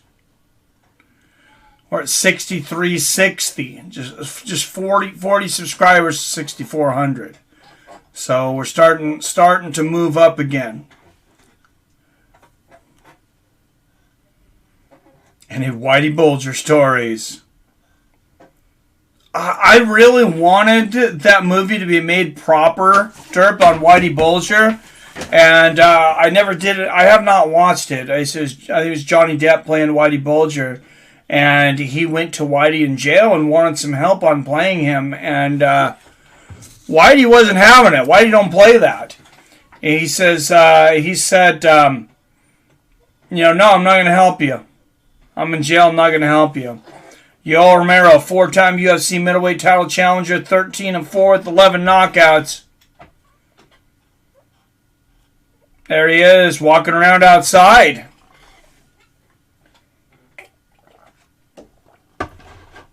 Entering the building. 44 years old. I thought he was 43, but man, he isn't. Yeah, he's an old dog. I remember came to visit when I was 10 years old. Took me out for a car ride in his 80s 5-point Mustang GT. Oh, that sounds sweet, Robert. I like those old 80s Mustangs. It's funny, I was just talking to my wife about this. Like, when we were kids, like in the 80s, and 90s too, it's like, look forward. It's like, oh man, what's going to be the next technology? What's the next coolest thing? And now it seems like it's all about, all about vintage. All about, oh man, so-and-so's got a 1980s Mustang, or a 1960s Chevy Nova or 69 Camaro, or those are the what's old is new, I guess. On my deathbed, only stories I will have are about Hot Pockets and watching Mike streams. I have no real live friends to go and watch fights with.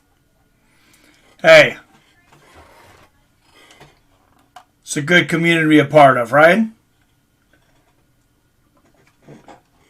All right, Nemkov and Aglikas, which is an alternate. Well, he'll be fighting Vadim Nemkov.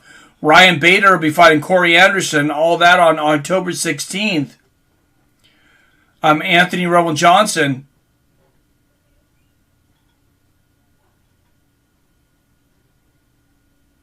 Out of the tournament. Did anybody hear what happened to him? It sounds like Robert that Anthony Rumble Johnson is sick or something. Call from daughter whom I live with now, saying she is home alone. 2 men screwing with her. What? Right now?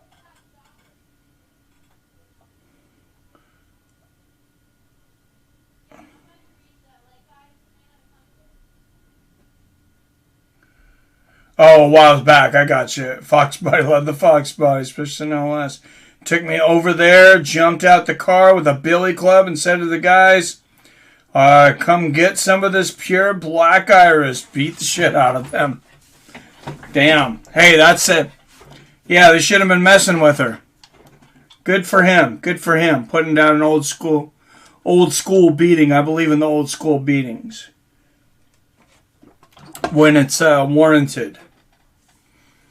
That was definitely warranted.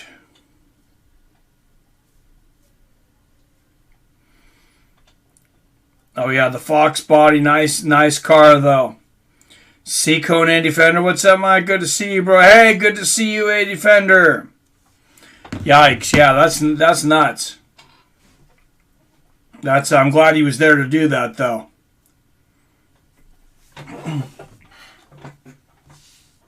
Bill Jitsu, I was just robbed. You're robbed? What happened, man?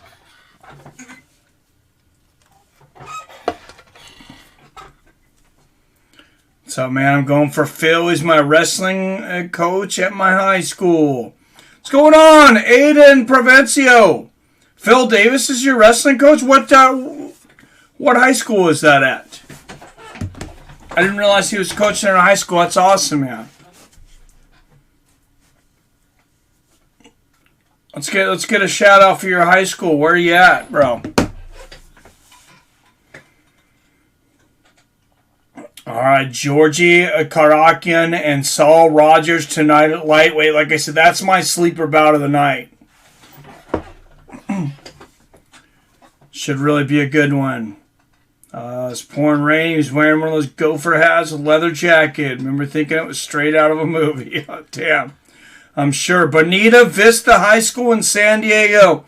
All right, shout out to Bonita Vista High School in San Diego, and shout out to Phill Davis being cool enough to coach at the high school there. That's awesome. 2 Latino women on... Oh, my God. Oh, really? Got to be careful, man. Got to be careful out there. Got to be careful out there. One moment you're watching these ladies on your webcam, I know, and the next moment they're you find out it's not live and they're actually downstairs stealing all your shit. My nickname is Rayberry. I like it. Love the Hispanic women Jiu-Jitsu. Oh, yeah. All right, guys. Here is my sleeper fight of the night.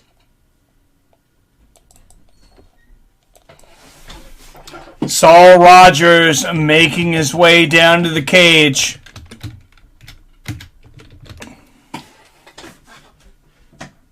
Man, what a knockout the last fight, Ben Parrish. That shows you always expect the unexpected. Rogers has won 8 of his last 11. He's going to have his hands full tonight, though.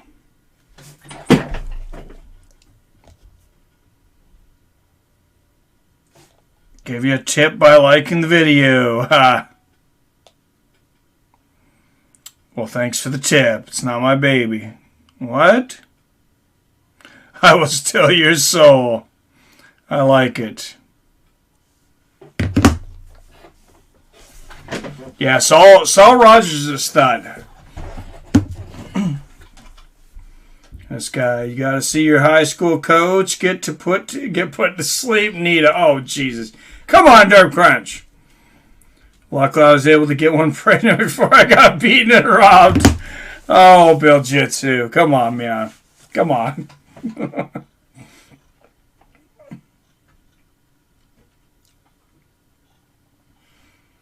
All right, and here he comes, Georgie Karakian, making his way down to the Bellator cage. Oh, and look at that, our first cash app of the night, Robert Kerrigan, with the $4 cash app donation.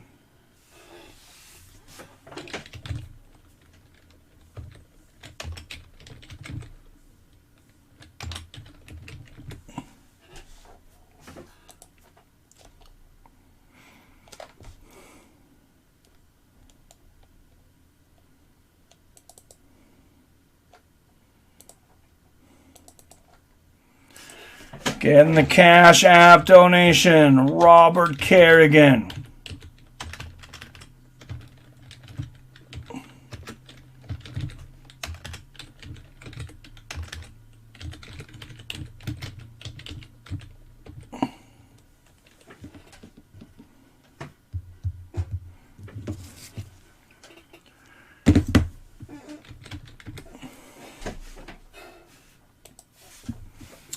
Thank you very much, Robert.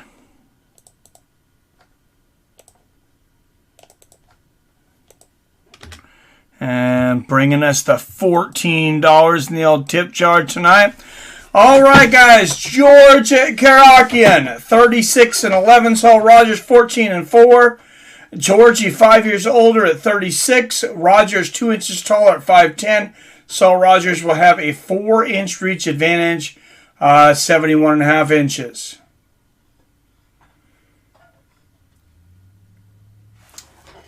All right, here we go. Lightweights, boys and girls.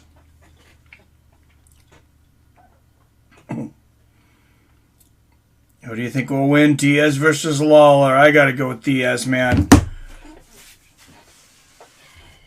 All right, out of the blue corner, Saul, the Hangman Rogers. And across the octagon,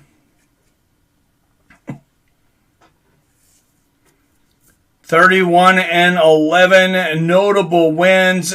2 against Bubba Jenkins, Bryce Logan, Daniel Pineda, Lance the Party Palmer, former PFL champion, of course, Georgie Karakian. And look at that. Referee tonight going to be the honorable former fighter Frank Trigg. Good to see Frank making his way up to the Bellator ranks. I knew he's been refereeing for a little while now.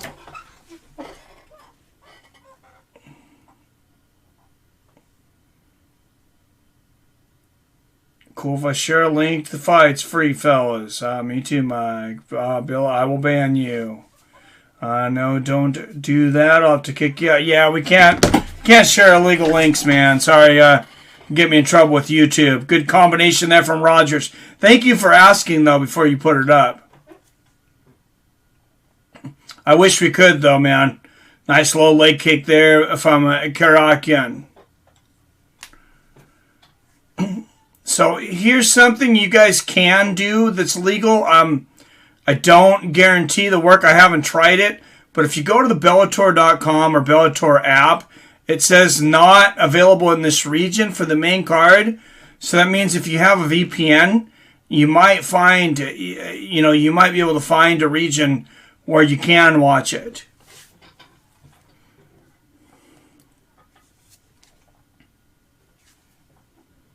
R.I.P. Phill Davis. Thanks for asking first. I hate kicking people out. Yeah.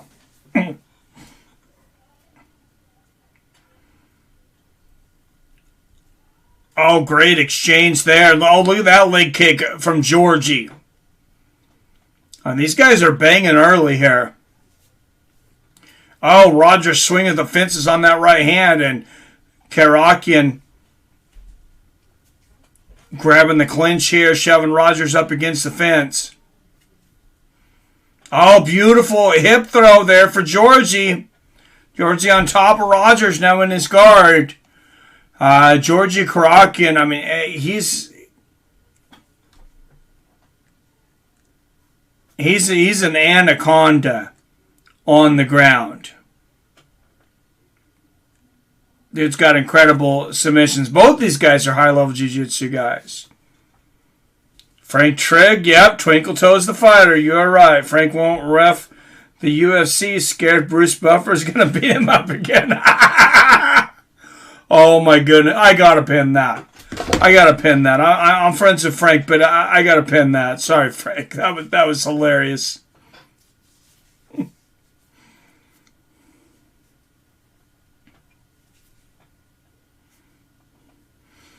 Oh, Rogers dropping some big ground and pound here. On top of Karakian now. Rogers turning this fight around here in the first. Here's something everyone can do that's legal. Send me money.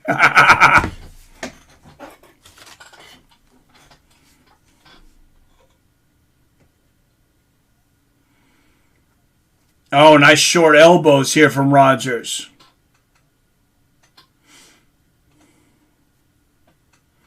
See, that was the thing. I was just thinking of that back in the day, Derp. You were saying send me money jokingly, but does anybody remember the old pyramid schemes where they used to say, send me $2 and we'll help you make money, and you're supposed to tell somebody else to send you $2, and basically whoever's smartest ends up with a lot of money. And that's how Mark Cuban made his way through college.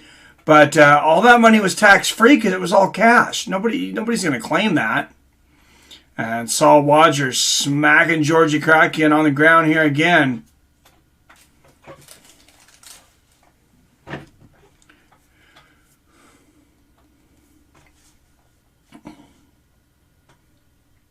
If I could beat both those guys, next fight. I remember those pyramid schemes.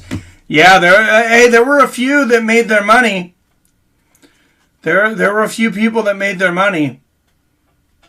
I'll tell you what, back in the day when I had my first apartment, and I didn't think this would ever work, and this company sends me this thing in the mail, and I'm 19 years old, and they said, we'll give you 50 cents for every phone number that you get us. I thought, oh, well, this is real easy. So I just literally write down 1,000 names and numbers from our local phone book. I'm setting up all night 1,000. I'm wrote them down, sent them to them. They sent me a big check for $500. And then apparently they went out of business not much after that, or supposedly. I'm sure they were figuring out how to launder money somehow, but I didn't know at the time. I was just a kid, but hey, I got $500. All right, first round. I'm going to have to give that for Saul Rogers. Good second half of the round there for Saul. I think he turned it around enough to take that round.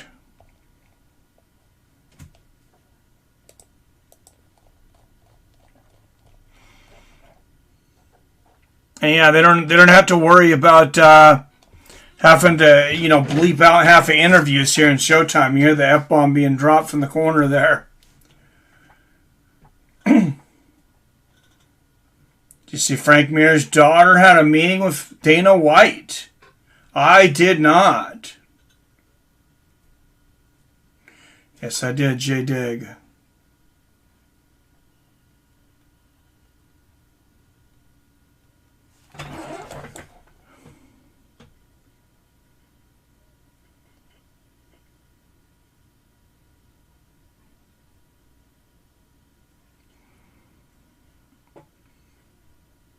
All right, here we go, round two. Oh, nice 1-2 there from Rogers. Or excuse me, from Georgie. And you look at the strikes landed there, though. Rogers landing over twice as many shots as Karakian.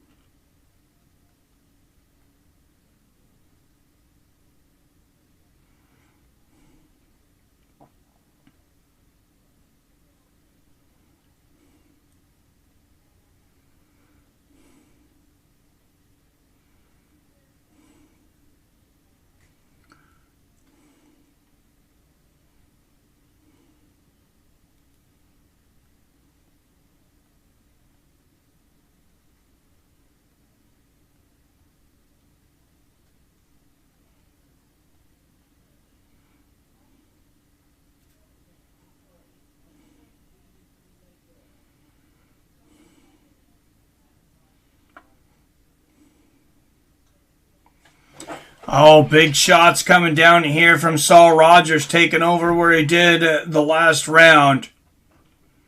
Watching the original Star Trek. I'm dressed like an dancing around like an Indian. Oh, jeez, no, it is not. Performance Institute. I would suggest watching her fights if you haven't, Mike.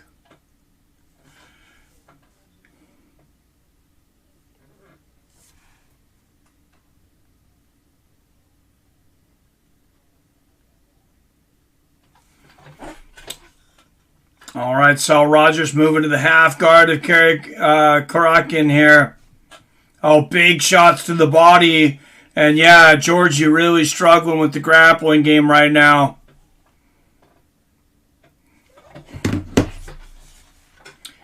Well, we all have our personal choices, Derp. Oh, and Saul Rogers just working Georgie in this second round. Second out of the first and all of this second round. Wow, dude knows how to work. Oh, and just sitting on Georgie Karakian, riding him like a horse right now. Riding him like he did the little rides he has, as a kid. You got the ride, and you put the quarter in, and you own that thing. For a minute and a half, 2 minutes, whatever it was. Oh, and a big knee there from Saul Rogers, and Rogers owning Georgie here in the second round. Oh, wow! Georgie Karakin drops her a deep guillotine. Oh, and Rogers is out. That was deep, though. That was not... Oh, flying knee for Karakin. Oh, and a big combination from Georgie.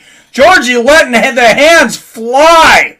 Wow, he just landed about 16 punches in 10 seconds. Big uppercut, another flying knee from Georgie. Another flying knee! Saul Rogers, oh, he gets the takedown now, though. He's like, man, I am taking this fight down to the ground. Wow. And, I mean, we can tell that this is no doubt a fight of two stories. One guy has a huge advantage on the feet. One guy has a huge advantage on the ground.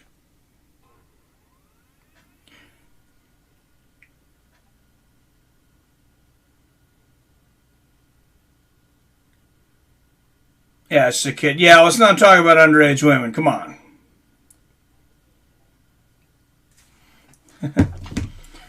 All right, uppercuts from underneath here for Saul Rogers. Big hooks.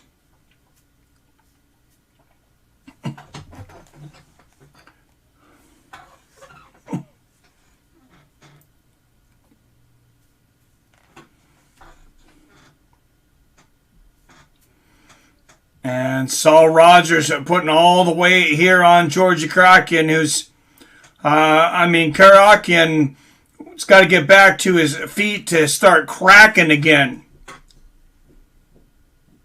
And good defense here, blocking all these shots from Rogers is Georgie. But, man, he's got to last this round. Every fight starts standing. That is not a good thing for Saul Rogers in this fight, but... Right now he's dominating, and now just 5 seconds left.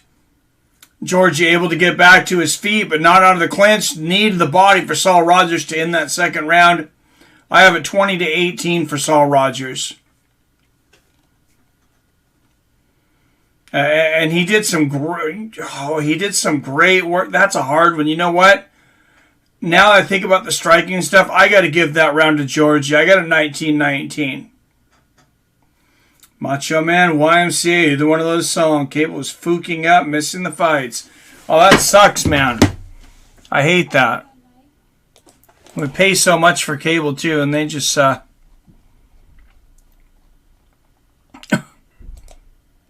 mean, I'm not watching it on my Xfinity app. I'm watching it on the Showtime app, but I do have some cable channels, and yeah, that drives me nuts, man. Oh, and Saul Rogers got a big black eye. That left eye is about halfway swollen shut already.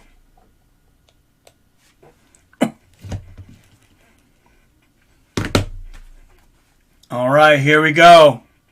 Saul Rogers, Georgie Karakin.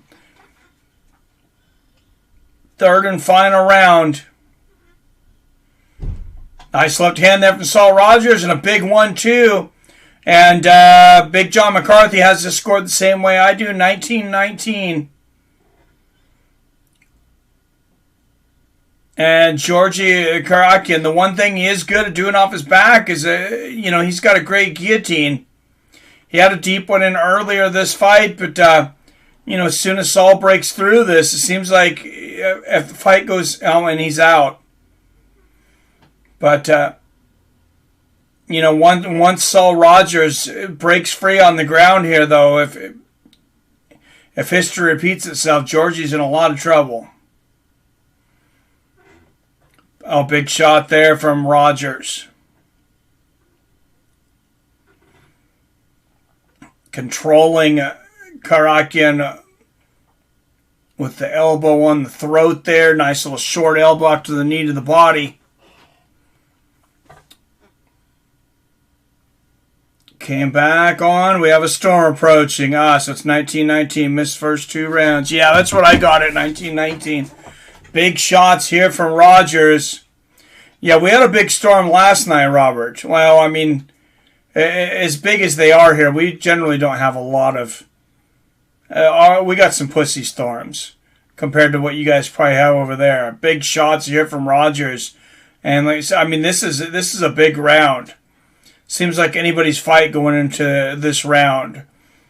But, this is kind of unacceptable at this level, too. I think Georgie, not only is he not able to get up, he really, really seems to be out of gas here. And at lightweight, I mean, to be out of gas at the beginning of the third round,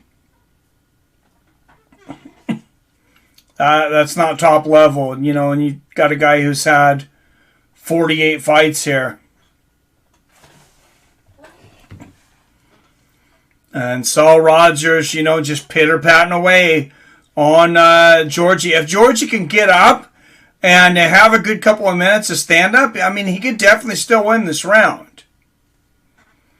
We did have some funky free black box, but didn't work. 1 week until Nick is back. Looking forward to see him fight again. Hey, me and you both, man. I'm happy with your channel. Well, thank you there, Nelson.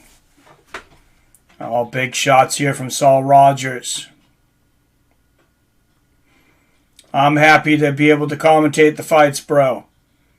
Nice left hand there from Rogers. And Karakhanyan, I mean, he's been up to his feet a couple times. He just cannot break the grip of Saul Rogers, though. And, I mean, he's got to know what his weakness is. Win or lose, no matter what happens in the last minute and 45 seconds. But he hasn't figured, he hasn't worked on 48 fights. You got to think he's definitely ran into these positions before. I am of the belief, though, that some people, it's like you just have a certain skill set that you're kind of born with. It's like, oh, big shots here from Rogers. And I think this is not just an MMA, but anything professionally, physically, or mentally. By the way, I think you kind of like have a gauge. It's like where you start at and where your peak is. When you rank it out of 10, Georgie, he starts at a 1. Maybe his peak is a 5. Maybe he's never going to be better than a 5. But, I mean, he's not even there yet. He can work on that a lot. Like you guys, you have a guy like Tito Ortiz. Starts at a 1. He's been in MMA for how long now? And he's, ranked out of 10. I'd say he's a 3.5 when it comes to boxing. Guy's never going to be a good striker. Big shots here from Saul Rogers. Oh, nice knee to the body. And Rogers is dominating the third and final round. And what was probably a really close fight. Big shots here from Rogers.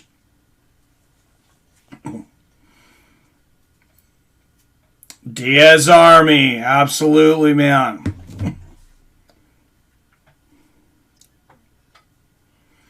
And a lot of boos from this crowd. The inactivity here in the last round. They don't like to see, Rogers beating on Georgie Karakhanyan. It's like if Georgie doesn't like it, learn to do something about it. That's the name of the game.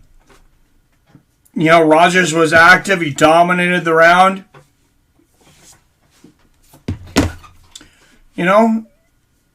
Good fight. Good victory, in my opinion. All right, guys. I got to tell you guys something great. Have you heard about it? Have you heard about this? Have you heard about the motherfucking Cash App? You want to support this channel, independent channel, and not have it get taxed by Google. Google taxes our super chats at 30%. They're not the government. I always appreciate the super chats. The Cash App, what's great there is that, they don't take any of my money. They don't take anybody's money. And it's the best way to send money that I've found. If you guys know a better way, let me know. Maybe carrier pigeons.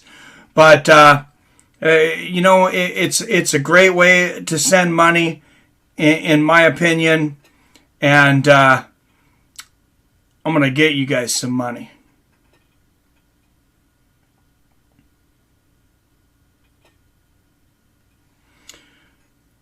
Let me tell you that. use my link. You're going to get some free money.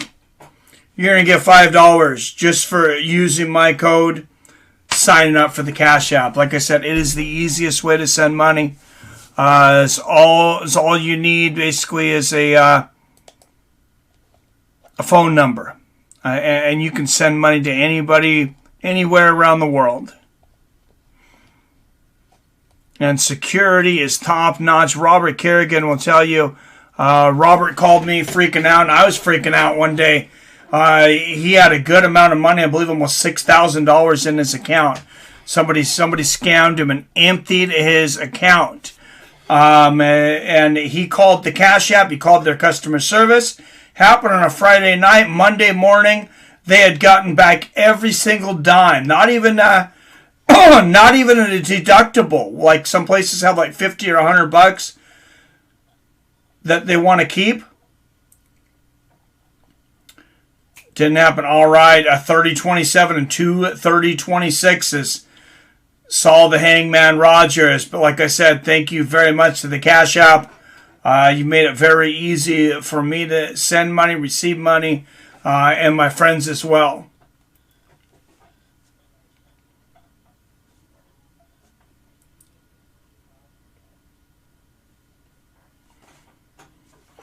All right, Big John McCarthy.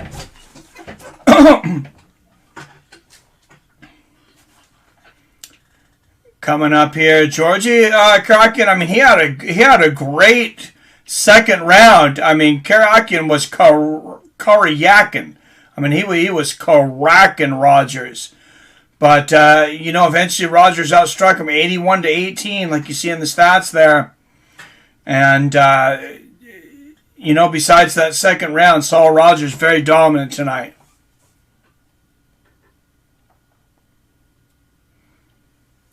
Was that the co-main? No.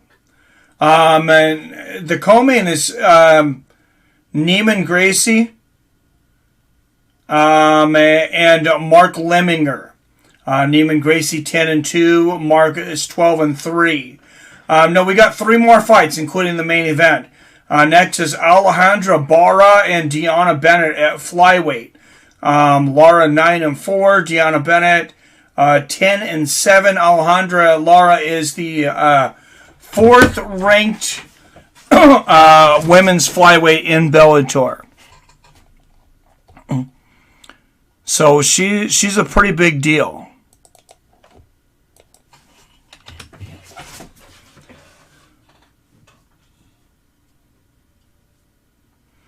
But that's what's next is Alejandra Lara and Deanna Bennett. Well, and Saul Rogers giving advice to some fighters saying, hey, I used to lose way too much weight. I was draining myself, making myself sick. And they said, move up. You're going to have a happier, healthier career.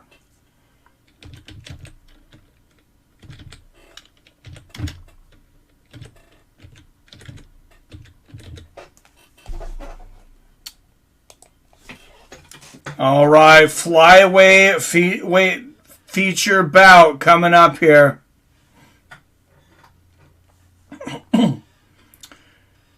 Anybody hear what's wrong with Anthony Johnson? He said that he's scared and looks forward to 2022 or something of that nature. I didn't hear exactly. Josh the Punk Thompson, who's friends with him at the broadcast, is at the broadcast booth tonight, and he was saying he's hoping he's back quickly, but I missed what was going on with him. Did anyone catch that? Or did they say? I'm not sure if they said exactly what it is. I thought maybe he has the Tony Khabib virus. I'm not sure. But sucks he's out of the tournament. Still a great night, though. October 16th, you're going to have Vadim Nemkov defending his light heavyweight title against one of the alternates. But then you're going to have Corey Anderson and... Oh, God, I'm trying to remember. Help me out here, guys. It's Corey Anderson. Who's the 4th guy still in the light heavyweight tournament? I'm going to have to look it up here. Me too. I'm hoping it's nothing serious. Yeah. Yeah, you really hope not.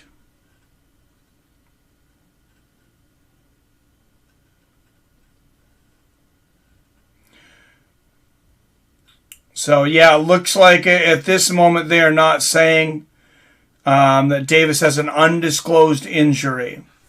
There is Yoel Romero, two-time Olympian, 2000 Olympics freestyle wrestling silver medalist, four-time UFC middleweight contender championship. I thought he won at least one of those fights against Robert Whittaker.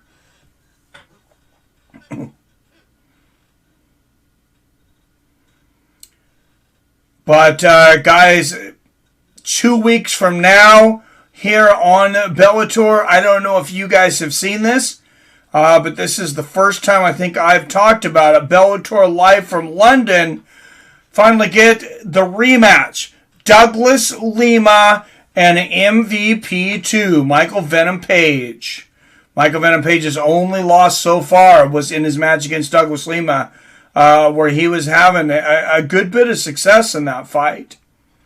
And then you're just going to have a card from London chock full of London skills. Barring, knock on wood, barring it that it's canceled for some reason. As long as it's not, it's supposed to be from Wembley Arena in Wembley, UK. So that should be quite the scene. Yellow Bell. Oh, geez. No, I don't think so. Yeah, I don't think so. I'm going to see if I can find anything else. I just seen that it said undisclosed injury. So, I mean, that may be all the information that's out publicly right now.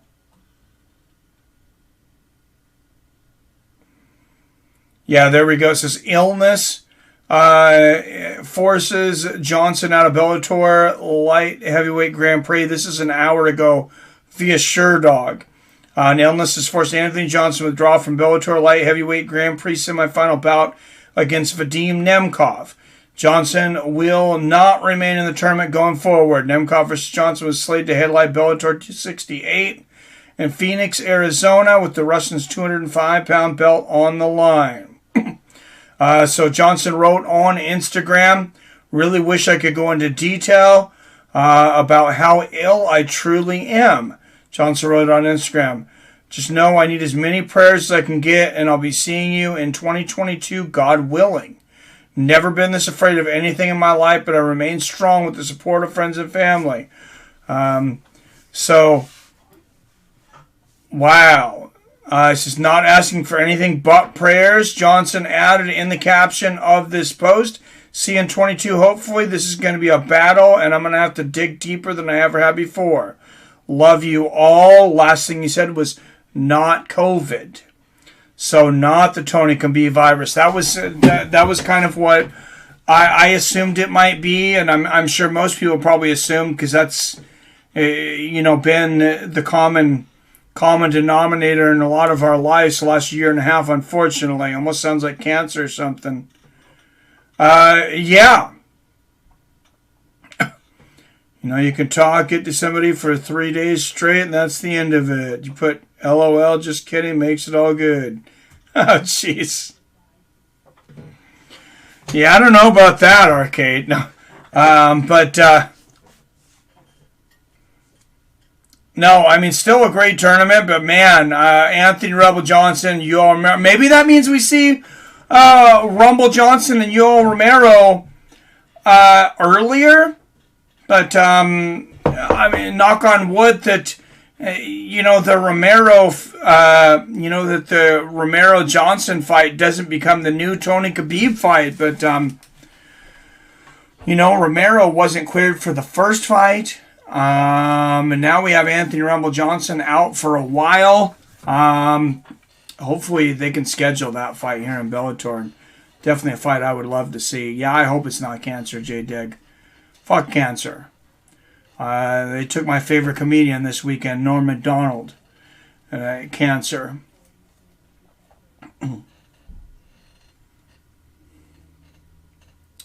And for anybody that hasn't listened to a lot or watched a lot of Norm Macdonald, I would recommend the movie Dirty Work. I think it's absolutely hilarious. One of my favorite comedy movies in the world. And then go back to those old Saturday Night Live where he used to do the daily, or was called Weekend Update. and it was the news, and well, it was news stories, and sometimes it was, added and fake news and different things. Fake news before there was fake news. They knew it was kind of a joke, but sometimes it was real things that just ended up being very funny. And Norm with that straight-faced deadpan humor. I thought it was just hilarious, and he was relentless to O.J. Simpson back in the day. Before and after the trial. Most likely, what ended up getting him fired at Saturday Night Live actually was his jokes about OJ. But R.I.P. to the great Norm Macdonald.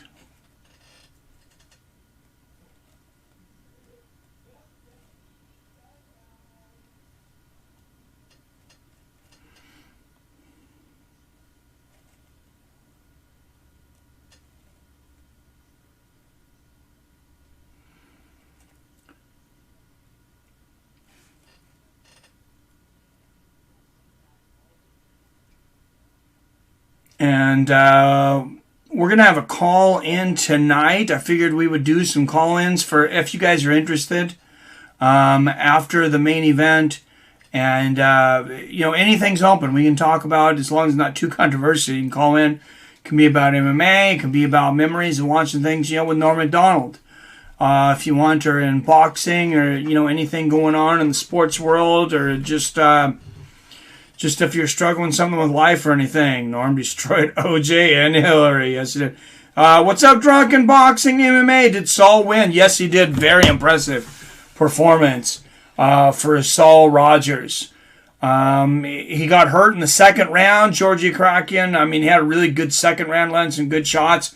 But outside of about 2 minutes, Saul Rogers pretty much dominated the other 13. Norm was one of the best. Yeah, absolutely. Like I said, he was the guy for me, my favorite all-time comedian. And I'm a big fan of comedy. And that's talking about guys like George Carlin, Bill Burr, Richard Pryor, Joey Diaz, Joe Rogan, a lot of guys that I really respect. I put Norm up above all of them.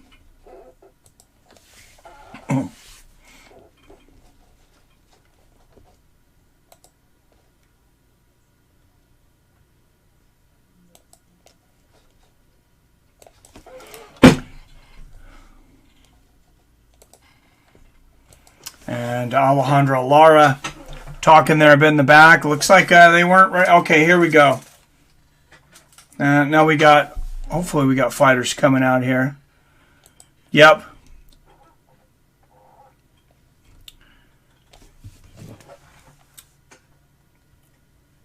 There we go. We have our first fighter walking out to the cage here, Deanna Bennett. And Alejandro Lara sounds like still talking in the back, but Deanna Bennett and has her father's badge, and there's,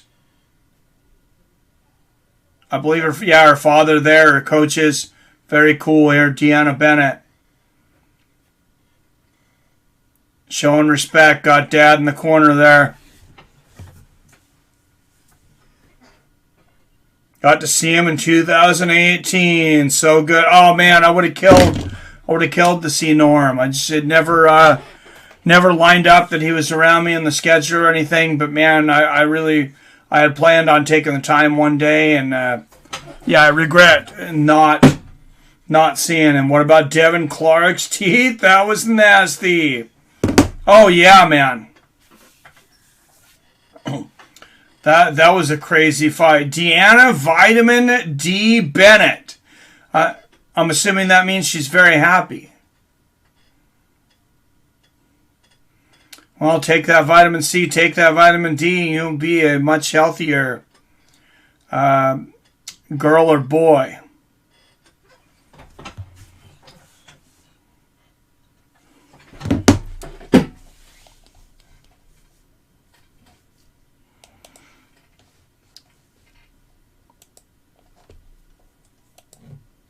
And oh yeah, oh no, that wasn't his father, I guess, because they're saying that her father would be looking down on her tonight, and I'm sure he definitely would be, or is. He'd be very, very happy with her.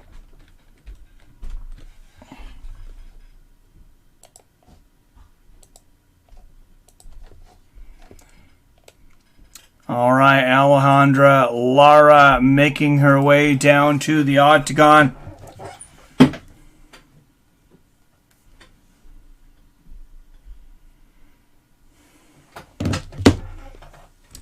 All right, guys.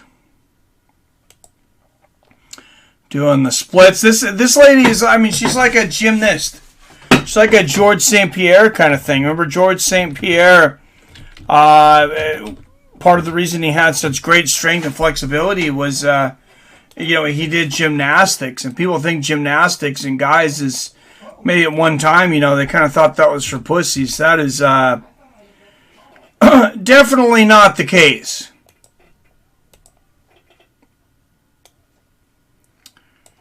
Makes you very, very tough. Very, very flexible. 7 of 9 wins by knockout or submission. 4 knockouts and 3 submissions. Number 5 ranked Alejandra Lara.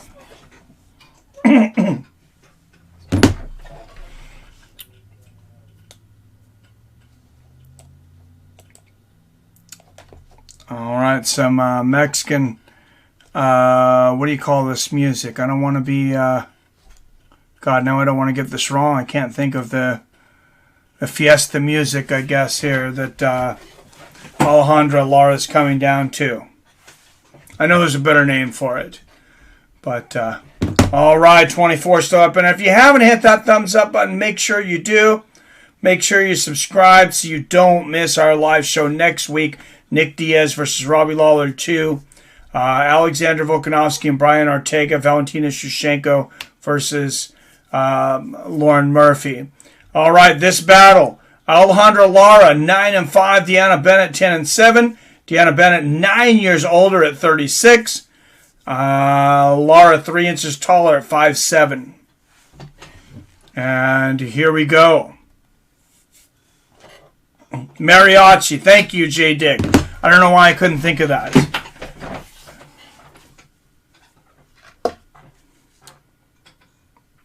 All right, here we go, guys. Out of the blue corner, notable wins over Miranda Maverick, Jennifer Maia, and Juliana Pena. All 3 of those in the UFC now.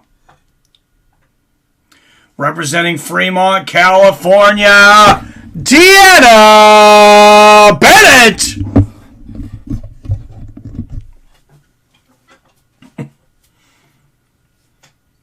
And Deanna Bennett is going to be a big underdog tonight, though. She's beaten some big cats, though.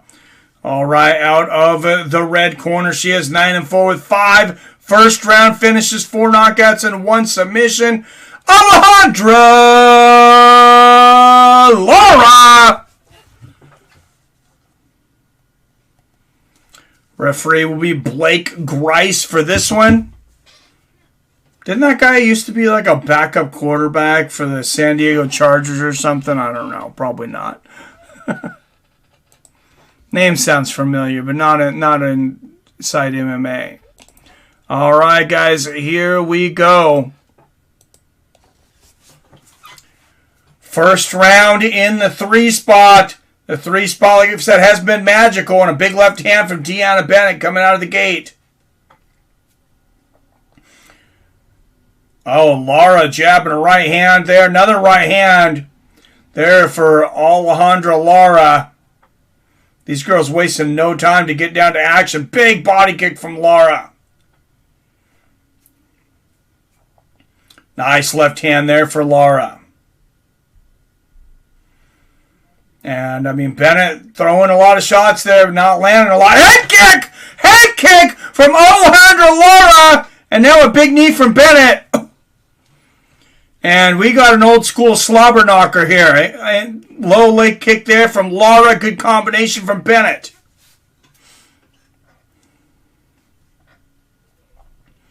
Front kick to the body there from Lara. Oh, look at the combination on Alejandra Lara. Oh, nice left hand there from Bennett. Late December back in 63. Fremont, Lara all day long. Oh, big right hand from Lara right on the chin. Another right hand. She might finish this in the first round. Alejandra Lara. Oh, another big right hand. Remember, she has 5 finishes all in the first round. Oh, she slipped there, though.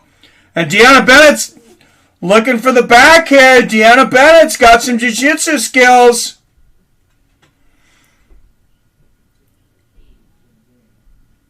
So does Lara, though. And I mean, Lara was submitted by Aaliyah Lane McFarland, but Deanna Bennett is no Aaliyah Lane McFarland, but she has beaten 3 of the top women that are in the UFC today, including Juliana Pena and a fast-rising Miranda Maverick, who I thought, by the way, Miranda Maverick just was an Aspen lad. She just fought. I thought she got robbed.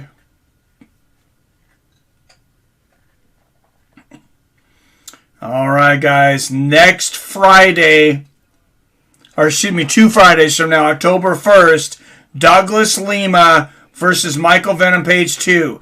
And Deanna Bennett raining down ground and pound, looking for the big upset here. Oh, wow, she is knocking that noggin silly. Using the half Nelson to keep Bennett under control, then landing the shots, getting under for the rear naked choke, looking for the rear naked choke. This crowd's going crazy right now. Alejandra Lara, incredibly popular, but Deanna Bennett, wow, playing the drums on Lara's head. I think she's already a better drummer than Lars Ulrich. Oh, man, big shots in the elbow. And Blake Grice, the referee, looking on, telling Lara, defend yourself.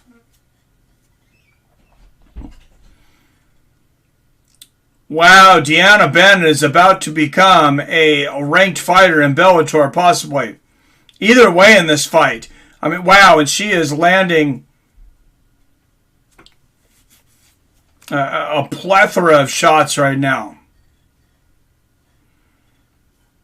And Alejandra Lara is in a nasty, nasty nightmare right now. And Deanna Bennett looking for the rear naked choke. Oh, and Lara is out. It was hard to tell with the camera angle how deep it was.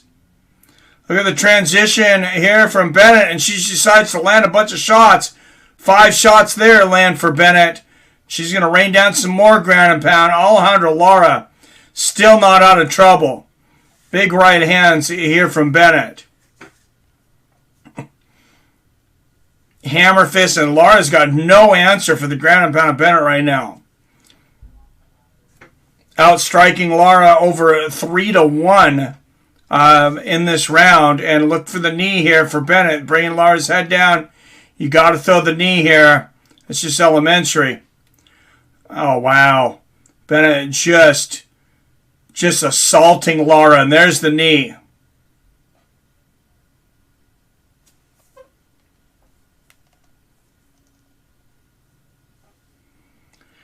What's up? Not even close. When is Romero's fight? 2 fights away, man. Co-main event. Got Neiman Gracie next. Wow, big side kick to the head there from Lara towards the end. I gave that round to Deanna Bennett, though. What a fight. Soon, I think so. Yep, 1 more after that. 11 minutes. Lars joke. Lars Ulrich. 4 minutes. Not rich. But it's all rich. ULRICH, does he say it Rich? Or does he say it Rick? I didn't realize that. Okay. Like Yoel Romero's great attitude, little like type stuff going on with him, but hey, okay. Yeah, I don't know if he's homophobic. I don't know. I like him too, but got money on Davis. Oh man, David. I kind of have a rule. It's hard. I can't go against people in my crowd that are about to bet money. So somebody's got to bet some money on Yoel now. No. But I always root for you guys to win some cash over my own fandom. But I'm a big Yoel Romero fan. All right, here we go. Round 2. Good body kick from Lara to start the second round. Nice right hand from Bennett, who's coming off an incredible first round. She is a big underdog. And look at this. Big John McCarthy giving Bennett a 10-8 round in the first. Nice right hand there from Bennett. Oh, and a low leg kick. Good right hand lands for Lara. I can see the 10-8. I personally didn't give Bennett the 10-8 because I thought Lara had a pretty good start to the round. She was landing some good striking. But, maybe I should. It's very close. Didn't Yoel Romero just recently receive a $37 million lawsuit? Why'd he keep fighting? I guess he likes it, man. Me too, bro. Oh, combination there from Bennett and a good left hand upstairs and left. Now Bennett. Oh, big right hand. Snaps Lara's head back. And now Deanna Bennett dominating on the feet as well. When you look at Deanna Bennett's record, you knew you couldn't sleep on her. Like I said, victories over Juliana Pena, Miranda Maverick. 3 UFC veterans. Good combination there from Lara. Nice right hand there from Bennett. I don't know what the odds on this fight were, but I know Deanna, I'm pretty sure, was a fairly big underdog. What did I say? I don't care. I love it.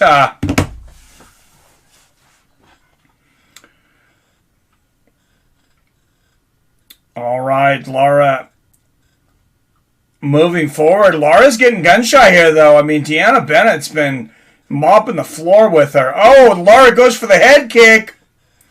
Nice right hand there for Bennett. Lara landed a head kick early in the first round. Much different fight now, though. Good body kick and a left hook from Lara. Right hand from Bennett snaps Lara's head back. We got a fight. I'm telling you, you put a fight in the 3 spot, and it's like it just adds something to it. It's like you're almost guaranteed a barn burner every time. Nice left hook there from Deanna Bennett. I think the fight gods shine on the 3 spot. And I think they're going to shine on Robbie Lawler, Nick Diaz next week. Nice left hook there from Lara.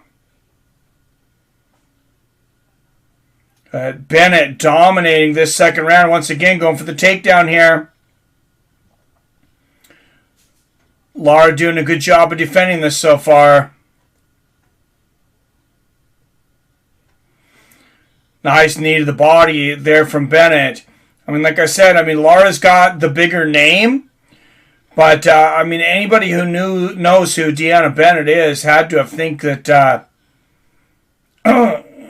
she had a real good chance of winning this fight. Maybe should have been the favorite. Oh, and there's a lower shoot from Bennett. But Lara able to stop it again. Nice knees to the body here from Bennett.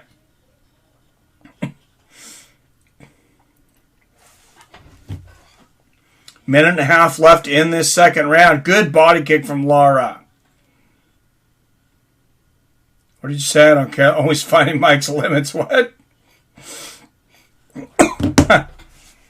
Hey, I'd fight for free. If it's the right fight. Apparently you all would too. Good body kick there from Lara. Excuse me. Oh, nice right hand from Bennett. Wheel kick attempt from Lara there. Partially lands.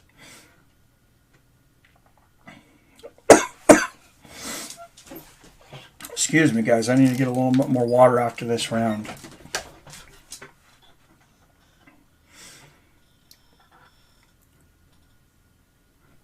Oh, nice side kick to the body there from Lara. Right hand from Bennett upstairs. 30 seconds left in this round.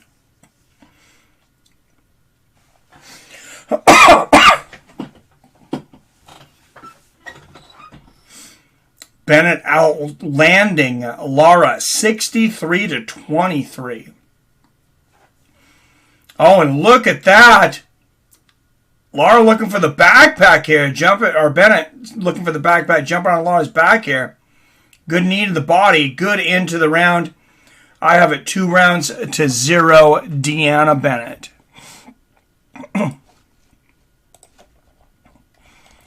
Looking at a possible upset, I think, here, at least as far as the odds makers are concerned. Well, and as far as Bellator is concerned, I mean, Lara is number 5 ranked. Deanna Bennett is not ranked. I think this is her first fight in Bellator. I'm not positive. Be right back, guys. Just going to get a little bit of water.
All right, here, third round, 431, 434, 29. I'll put the clock up at the 4-minute mark here. I just had to get some water.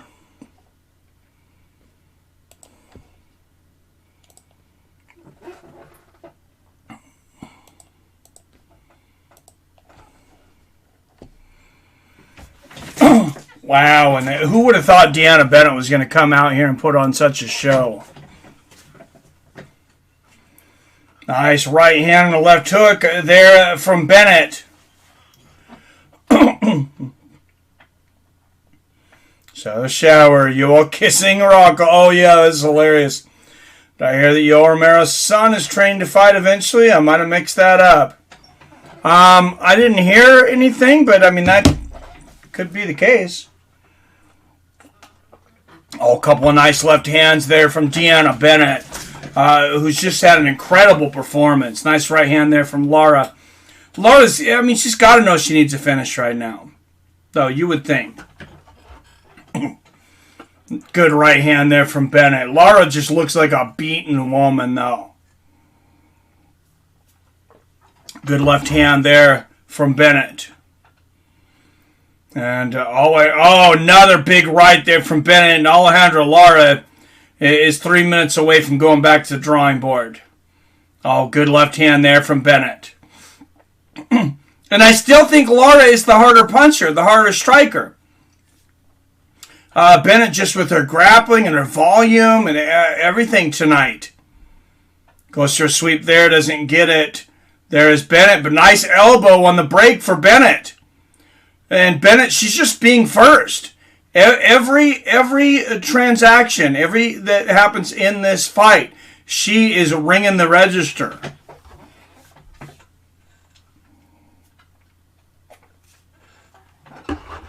Beautiful body kick there from Bennett. And what a performance. Nice left hook there from Bennett. And Deanna Bennett, I mean, her father, she brings her father's badge to the cage every night. Her father would be very proud of her tonight. Nice left hook there from Bennett. Another left. And a combination. Had Lara off balance there, too. Good left hand there from Lara. Lara still seems hesitant to open up too much, though.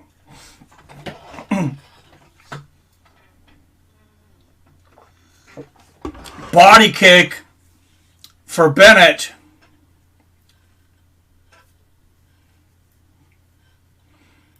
All right, guys. Another Bellator card next week on Friday. So another busy week.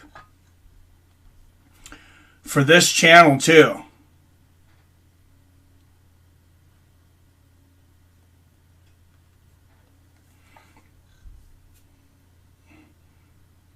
If anyone ever had an MMA fight in their underwear, how about you, Mike? I have not. Yeah, you're like already on step 2 with that name, though. You're old. Just watching a little Brock Lesnar clip, called it work in practice. And big shots, Alejandra Lara now finding herself on top. And Bennett immediately looking to the corner, trying to get some advice on how to get out from underneath Alejandra Lara.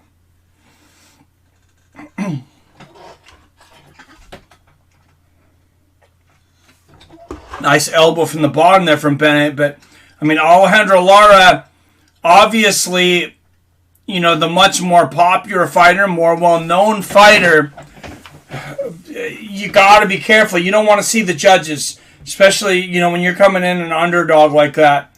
You really don't want to hear from those judges. Nice elbows to finish this from Bennett. And, wow. I got that one pretty easy, though. 2 rounds to 1 for Deanna Bennett. And lesser of a man would have broke his neck at the very least. Pretty impressive. Big old Brock moonsaulting. And Lionheart said 29-28 Bennett. You didn't give Bennett a 10-8 in the first round either, huh, Robert? I have a hard time disagreeing with John McCarthy, but I know he's seen that 10-8 round. For Bennett, I mean, maybe there's, you know, that means I still have a lot to learn, and I'm sure I do.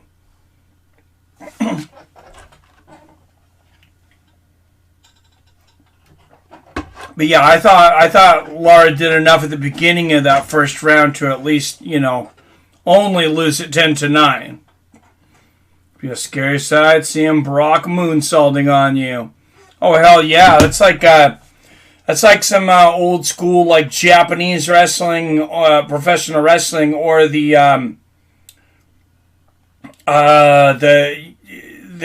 entertaining wrestling they do in Mexico. There's a name for it. There's a special name for it, and I cannot think of what it is.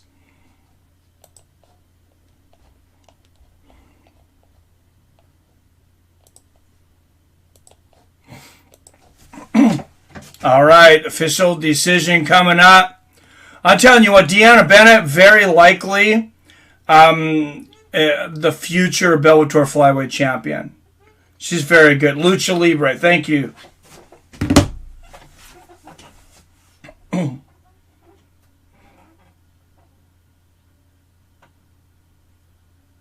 First has it 30-27.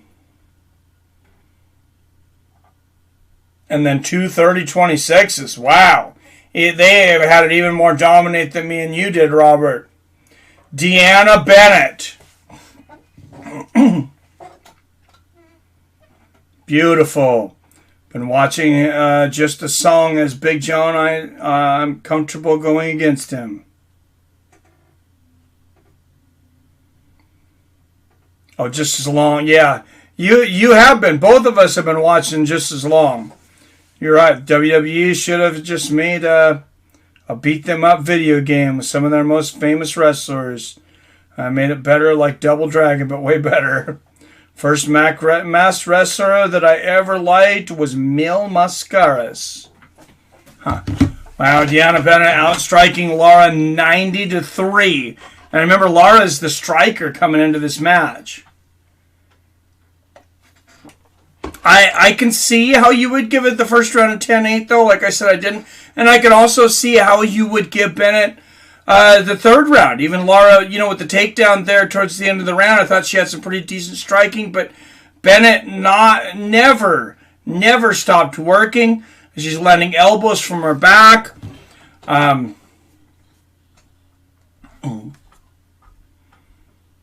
Rey Mysterio Jr. Oh, yeah. All right, guys. I need an honest opinion. I know there's this new AEW wrestling out. I think there's a couple different organizations. I can't watch WWE or anything like that. I haven't watched any of this wrestling for a long time. For an adult that is, not into the soap opera that is wrestling, for an adult male, is any of this worth my time to watch? In your guys' opinion, I really would like to get your opinion on it. I did like wrestling when I was a kid. The WWE back in the time, Mr. Perfect, and of course Ultimate Warrior and Hulk Hogan. But have a dungeon? I do masked wrestling. And Jesus, Kurosu Chumu. Dude, I don't know if you want to tell people that. Remember a short time Ray wrestled without a mask. Yeah, that's more than a little creepy. I know this isn't his name, but I want to say his name was Crazy Loco or Super Crazy Super Loco. I used to eat a taco truck called El Taco Loco. But,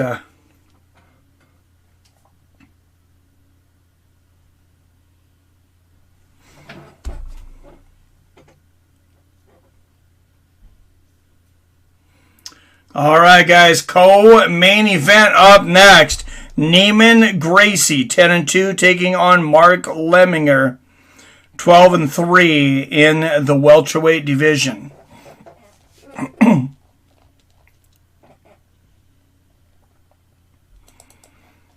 And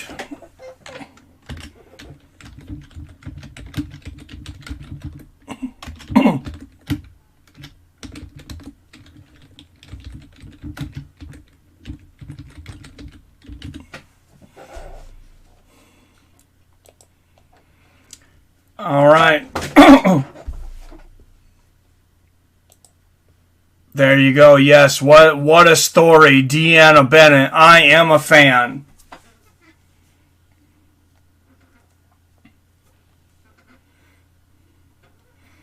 Monster Jam has the monster truck El Toro Loco. That sounds like a hit waiting to happen. Underground Mask Wrestling. Hell yeah, I'm in. Creepiness is what I like. Oh my goodness, Mike, don't watch wrestling. Just remember the good old days of watching wrestling as a kid. Yeah, I assumed that was the I assumed that was the case, Turf. Ray still thinking the 619 today. Son wrestles now too. Nice. Wrestling is legit for children. All right, yeah, that's kind of what I figured, man. All right, guys, Cole main event up next. Like I said, Neiman Gracie. Always fun to see Gracie's fighting, but I mean, this is definitely one of the more talented Gracies. He was in that Bellator welterweight division.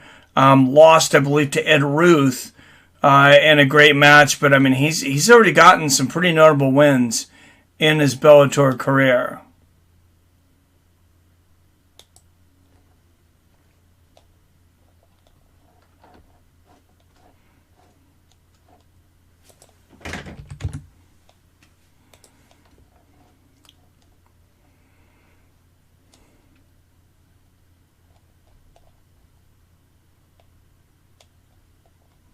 All right, now, shot of a lifetime, as I said, number 5 ranked Anglikas taking on Vadim Nemkov. There's the other one. I don't know why I couldn't think of who it was. Corey Anderson taking on number 1 ranked number 1 contender Ryan Bader next week.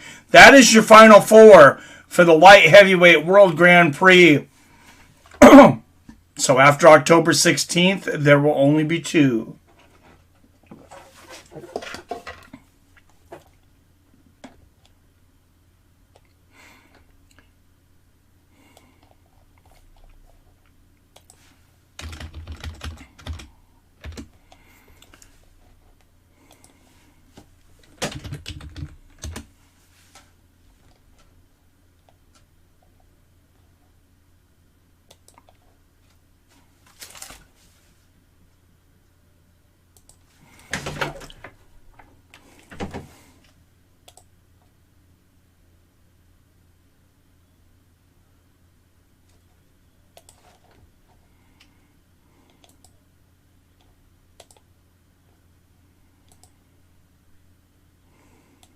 Oh, sorry about that, guys. A little glitch on my computer there. Bennett won. Deanna Bennett won, man. It's weird. Some of the best fish sandwiches and pieces of fish patties I ever had was when I was doing community service when I was 16 at Salvation Army Cafeteria. I need to get off my lawn sign, right, man? Yeah, that's how I feel sometimes. And stop riding your skateboards on the sidewalk, kids.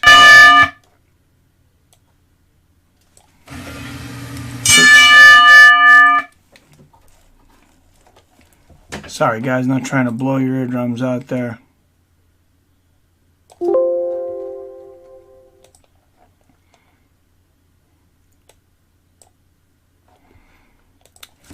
That wasn't supposed to come through. Next up, Neiman Gracie, Mark Lemminger.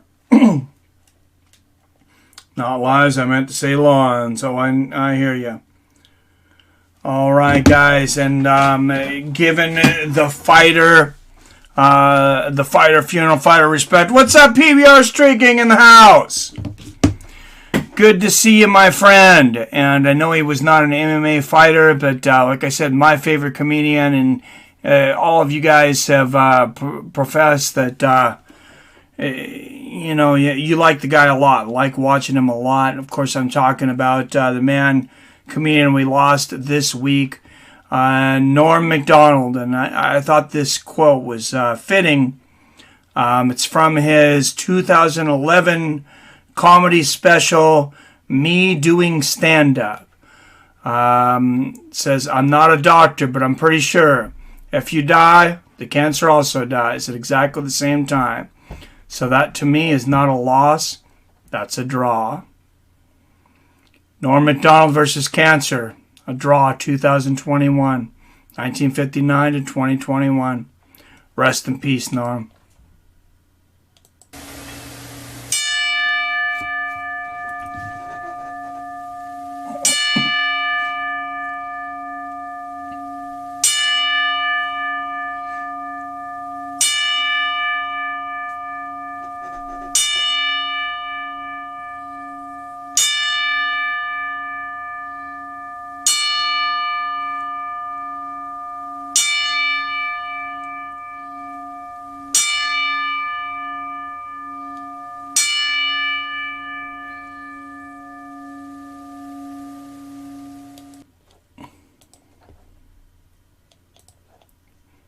All right, and now Arcade Chaos, on to happier things.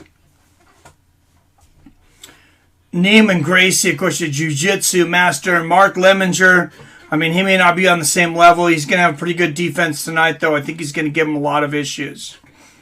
A lot of problems. Arcade Chaos, I'm telling you the truth. That 9/11 piece you did on 9/11, Mike, made me cry. Made me think about that day. For the first time in a long time, I'm just telling the truth. What's up, Phill D187? Yes, R.I.P. Norm. Norm, yeah. I was I was on the way the morning after, so because I went to sleep early, and so first thing I did is about 3:30 in the morning.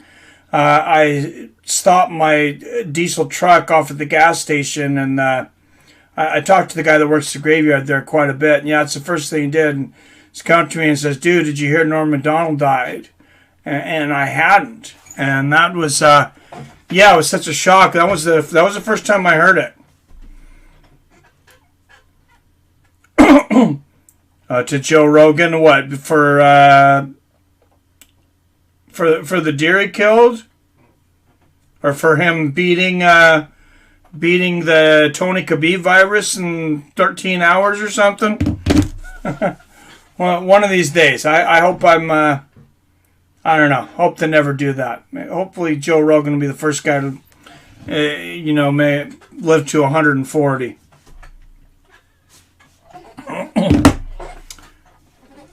All right, guys. It's a big matchup coming up next. Let's bring up the odds on this next match. So we got a little bit of time here. Neiman Gracie and Mark Lemminger. By the way, finally, here in Washington State, anybody in Washington State, I'm very happy. You might be happy to know sports betting, the first bets on sports have finally happened in Washington State. There's a casino about an hour from me in Snoqualmie. They've taken out all their slot machines from one of their rooms. They took out the entire slot machine and made the whole thing a sports book. They have automated betting and bookmakers there. And you can bet on just about any sport, including MMA. So I am excited. It's the only way we can legally bet in Washington State up to this point. And trying to get my wife, talk her into going on a little weekend vacation, or a vacation a couple days during the week, so we can head over there and bet on some fights. Mark Lemminger won 5 of his last 7.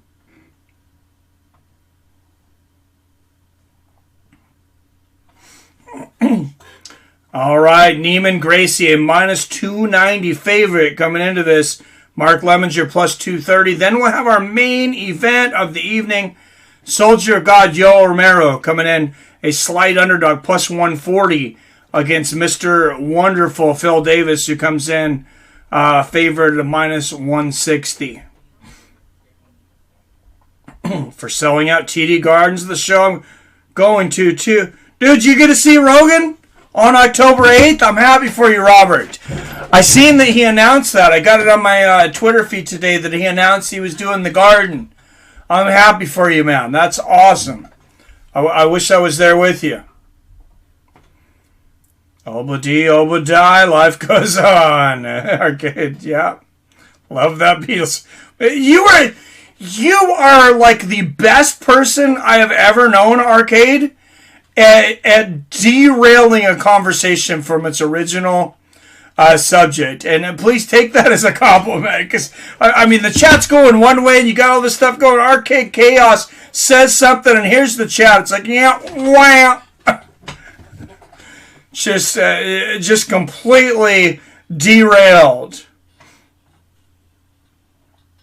Posted made-up lyrics about me going to an arcade and bullying somebody on my favorite game to pay for me to play, and they deleted it. On YouTube or what? I don't know, man. Like the Beatles, though. Yeah, I love the Beatles, too. Why is my name on Leminger's ass? On Leminger's ass. What? You know why, Robert. Remember we talked about this. Yoko made the Beatles great. Oh, my goodness. Derp, you always make me laugh. You're right, but it's still funny. I love John Lennon.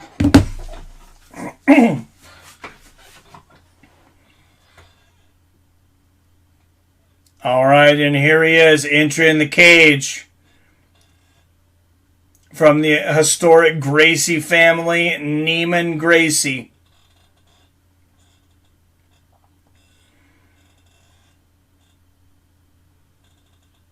And it looks like that's a Hodger at cage side, and yeah,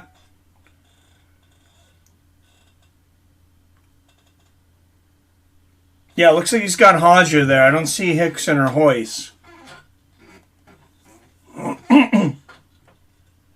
Like John Lennon's music. Yeah, me too. All right. Tail of the tape. Neiman Gracie 10-2. Mark Lemminger 12-3. Gracie 4 years older at 32. Both men 6 feet tall. Neiman Gracie will have a 4-inch reach advantage at 74 inches. Neiman Marcus. Oh, jeez.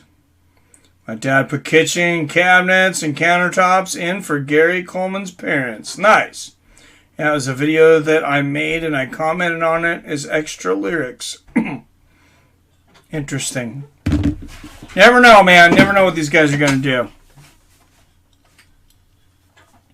All right, out of the blue corner. 9 of his 12 wins come by knockout or submission. 6 knockouts, 3 submissions. Your underdog, Mark Levenger.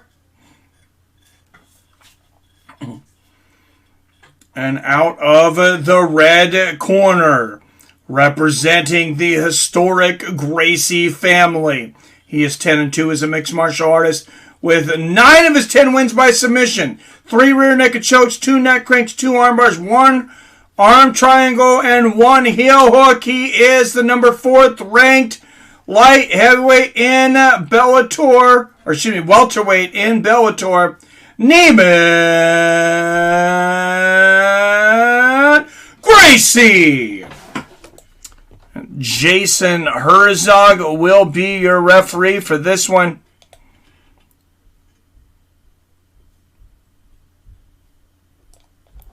All right, here we go.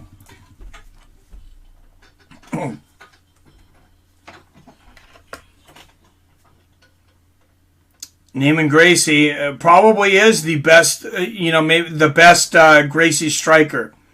Good jab lands there for Neiman. I mean, maybe you can argue for Hickson, who never was in the UFC. Or Bellator, of course. Dude, that's been made. Jean-Claude Van Damme, Steven Skull, Chuck Norris, and Sylvester Stallone, and Randy Couture. It's called The Expendables. I made 3 of them. Nice right overhand right there for Levenger.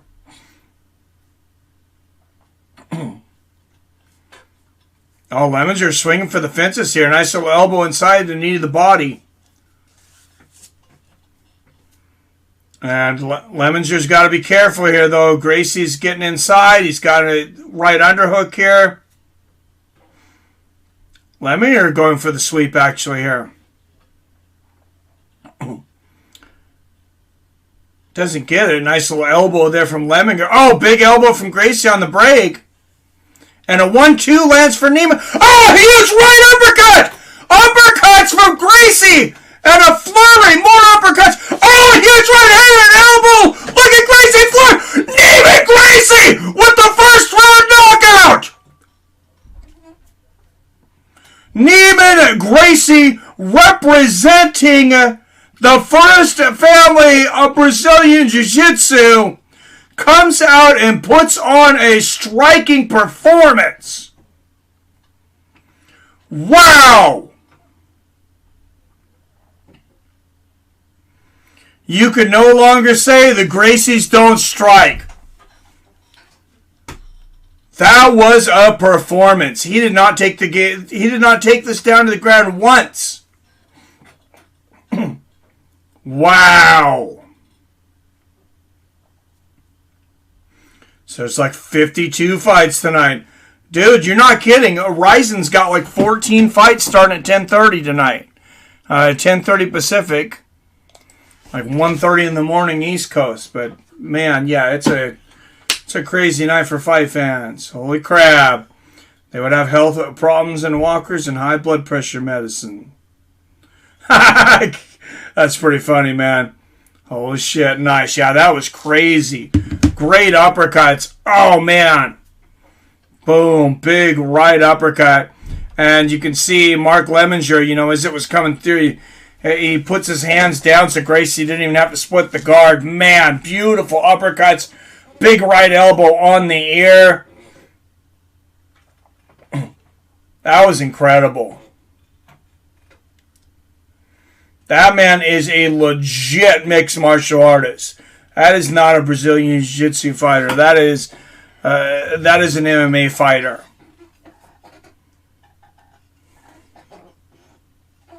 Very, very likely, I believe, the future Bellator welterweight champion as well.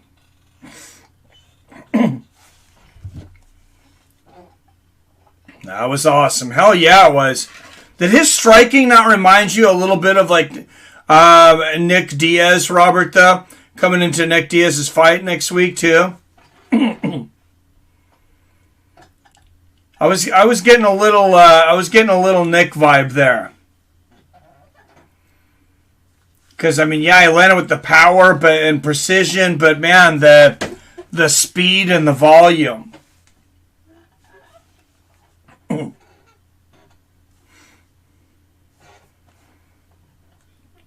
1 minute, 27 seconds around 1, the official time for Neiman Gracie. Wow.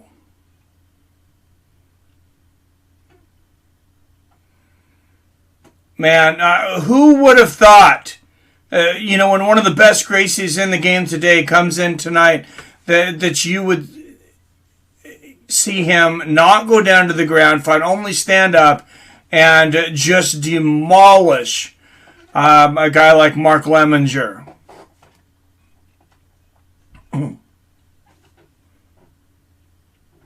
Yes, it does. Yeah, I was thinking it did. I was thinking the same thing, man. First of all, if you are a Gracie, you got to know that you're not going, to want to go to the ground with you, and you have to have great striking, and it's a wrap.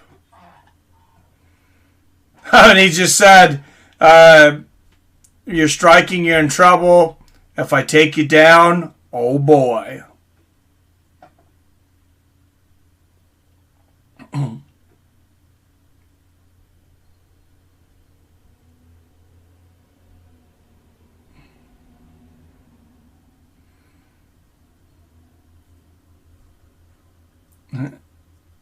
So he says if you keep it standing.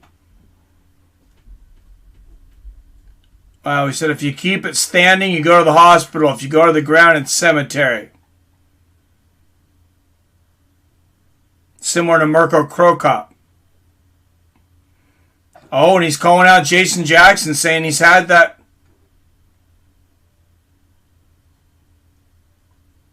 Oh, and he says he wants Yaroslav Almasov, who is the current welterweight champion. I would love to see him fight Jason Jackson next, and the winner get a shot at Almasov.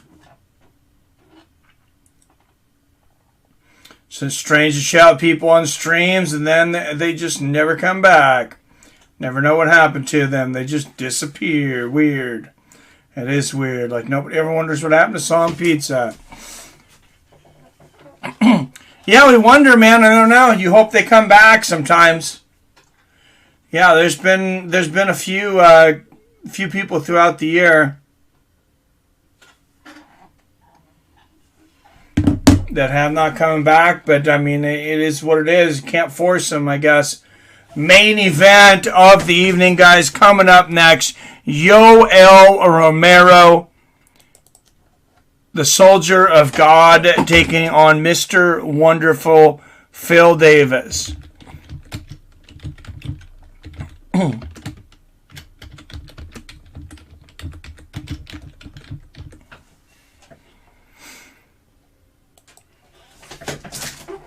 What a great elbow, and the great timing and everything from Neiman Gracie. I mean, that's what happens when you work hard. Hard work pays off. Man, and you can see Tito Ortiz has got to be at home crying tonight, because he's been an MMA fighter his entire life, never could figure out how to strike, and now we have a first-round blistering knockout from a Gracie. Dude, Tito, all that time, and the Gracies figured out striking before you did. I don't know, man.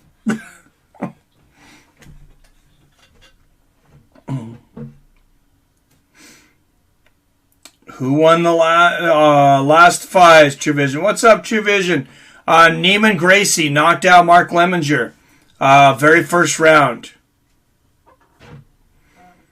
I mean, somebody we all talked to just vanished. Maybe died or homeless and have no phone. Now I'm depressed. Yeah, there's a few people throughout the years that was just kind of like, man, what the heck happened to them?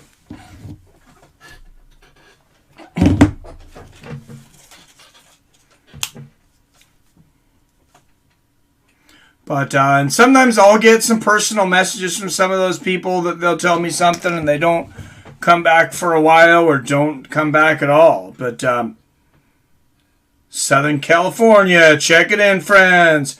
What's up, Trichome?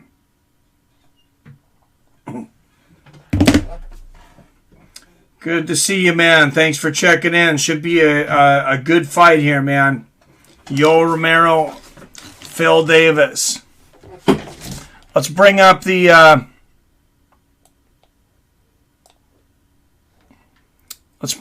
poll. We got a poll going. It is still open. If you want to bet on who, or not bet, excuse me. If you want to vote on who's going to win this main event.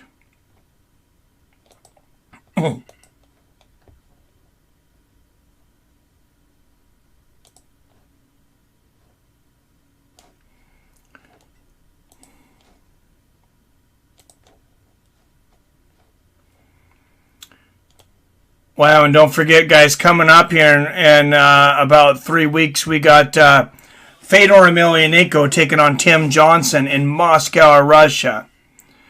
That's going to be a crazy, crazy show. All right, guys, here we go. Go to the Fights with Friends page, click Community, and scroll down, and you're going to find this poll. I went past it here. 92 of you have voted. 55% is the winner. 55% Yoel Romero by finish. Let's see if we got some predictions here. Wyatt Matheson says Davis via boring decision. Nuka-Cola says Yoel by decision. Greg Brimstone, hey, I love this line. I read this the other day. Yoel is going to prove these youngsters wrong. I predict a big resurgence and a championship run for Yoel Romero. He's going to pull a Randy Couture and become the oldest champion in Bellator. And it all starts with a first-round KO over Phill Davis. I love it, my friend.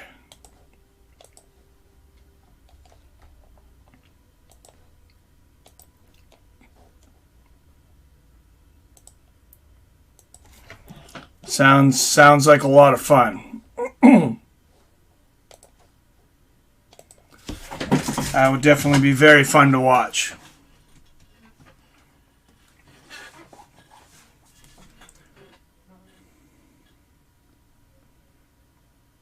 You song pizza. I'm just kidding. I love the name Sungrown.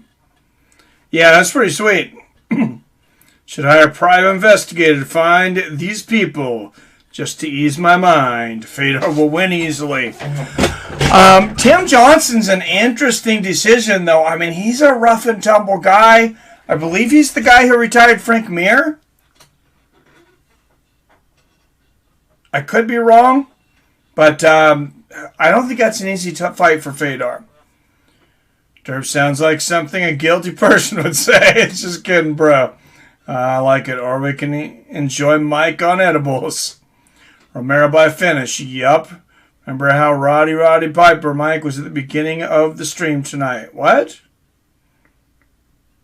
I have no idea what you're talking about. A really good friend on the line for like 3 years. Talked every other day, then they just stopped. Never heard from them again. Yeah, I've ran into similar things online, man. It's an interesting thing when you have friends online. Yeah, you hope something didn't happen to them.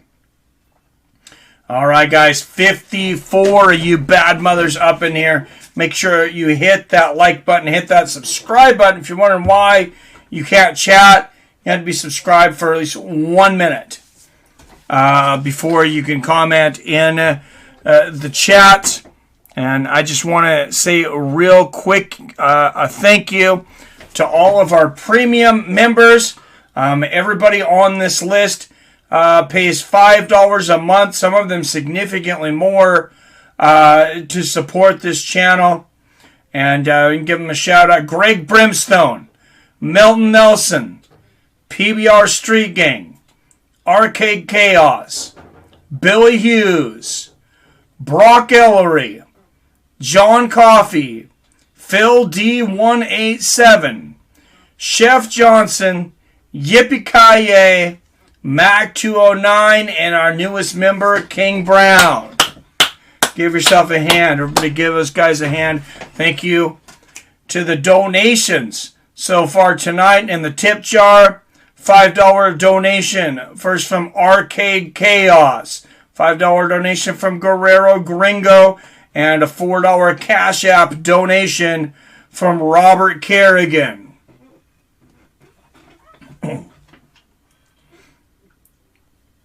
Diaz should come out to Cheech and Chong searching music. Oh, that would be great. Who's winning so far? What's up, Shin Young?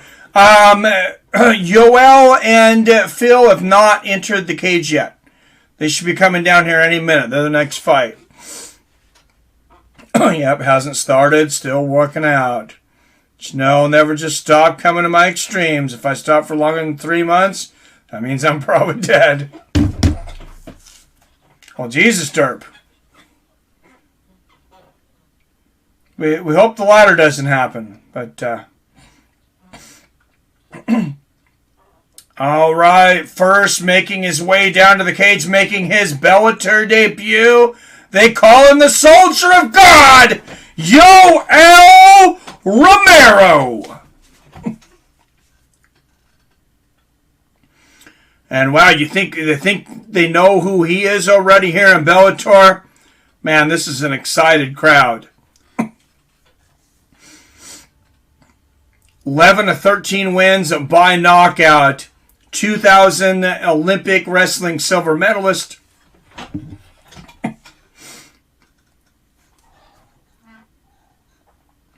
If I stop more than a week, my liver exploded and I'm dead. Oh my goodness. I laugh at this, Robert, but I hope it's not true.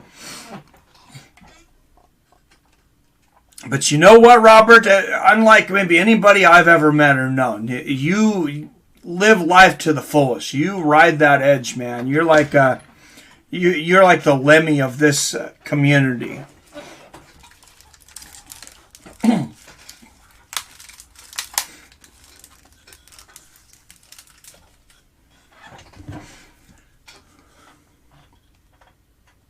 You know, some people die early, but from living life, and some people live for a long time, but never really lived a day in their life. They live like they're dying or they're afraid of dying.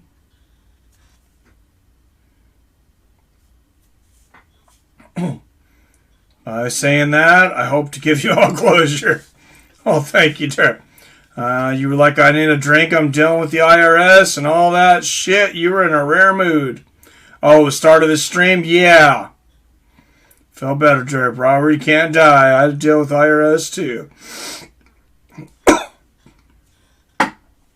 Nobody wants to deal with the IRS. All right, guys. I don't want to be losing my voice during this fight. I know Phill Davis is coming down, but I need to get one more drink of water. I forgot to fill my canteen.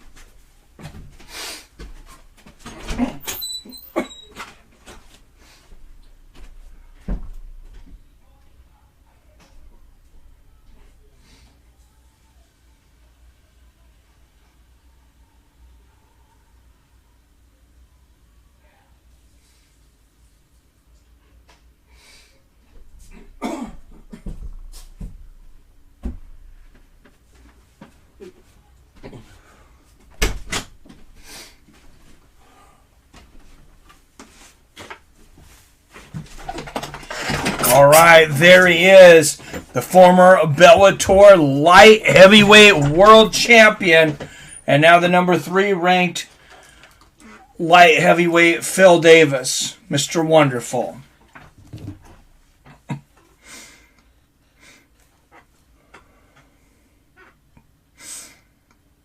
About to be a Cuban Missile Crisis in Bellator. I love it.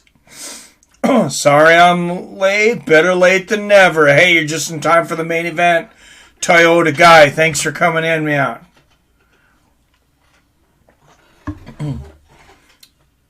Let's start a gang. Oh, Jesus. No, I can't die. Heaven doesn't want me, and hell's afraid I'd take over. What's up, Alexander in the house? Alexander Dinick. Hey, I haven't heard from you in a while, man. I was wondering how you were doing. Bro, I've been in prison again. I'm back now. Oh, that's where you've been. Dude, Alexander, stay out of prison, man. Toyota guy, you didn't miss anything at all. Glad you're free again, yes. All right, tail of the tape. Phill Davis, 22-6. Yoel Romero, 13-5. Yoel Romero, 8 years older at 44. That is the big number. 2 inches taller is Phill Davis at 6'2". He'll have a 5.5-inch reach advantage at 78 inches. We all know what Phill Davis is going to try to do. We all know what Yoel Romero is going to try to do. Who can implement their game plan?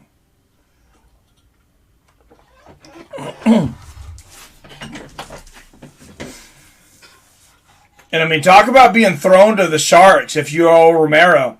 I mean, your first fight and you're fighting the former Bellator light heavyweight champion. Jesus, I thought Yoel was big at 185. Dude, guys, I'm about to shit my pants just seeing this human being. This guy is definitely a specimen. He's in prison for 8 years, married to a narcissist. Just go Romero, please win. All right, out of the blue corner, he is 13-5 with notable wins over Lyoto Machida, Luke Rockhold, Chris Weidman, Jacare Souza, Derek Brunson, Tim Kennedy, and Brad Tavares. He is a 4-time UFC middleweight challenger. In the 2000 silver Olympic medalist in freestyle wrestling, Yoel the Soldier! Oh God! Romero!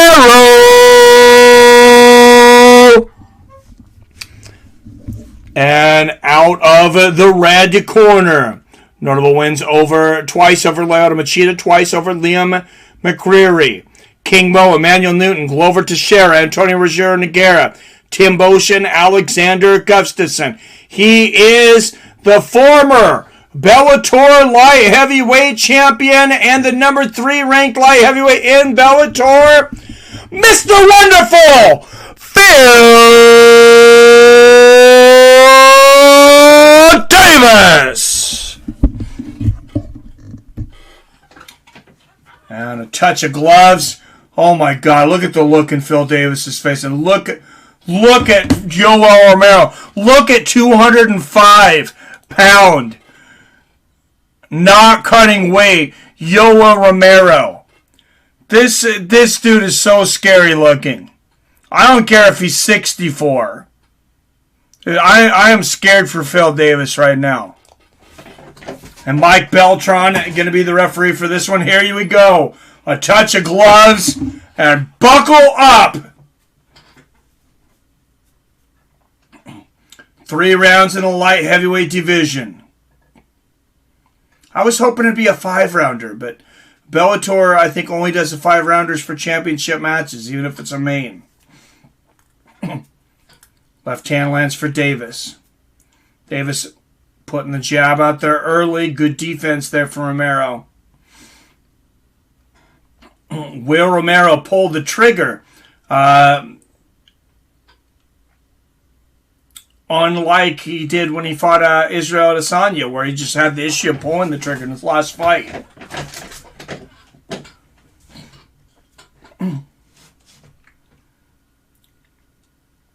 Side kick to the knee from Romero. Romero blocking these shots. That's interesting. Romero drops down to a knee for a moment, feigning. Davis showing no reaction to it.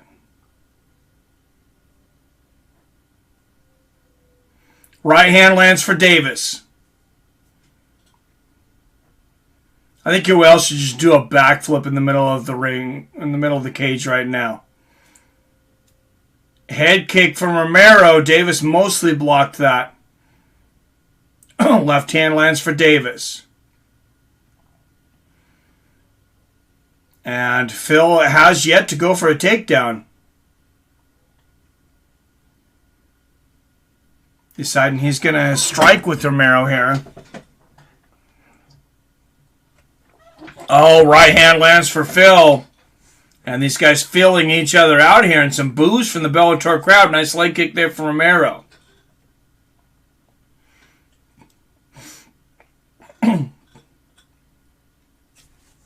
Good left hand there from Phill. Romero just, oh, big leg kick there from Romero. Romero just feeling Davis out. Nice inside leg kick from Romero. You notice he's doing a lot of different feints and a lot of things, though. He's downloading in his brain how Phill reacts to each of these things so he can decide how he's going to finish the fight. Side kick to the knee there from Romero. And an inside leg kick.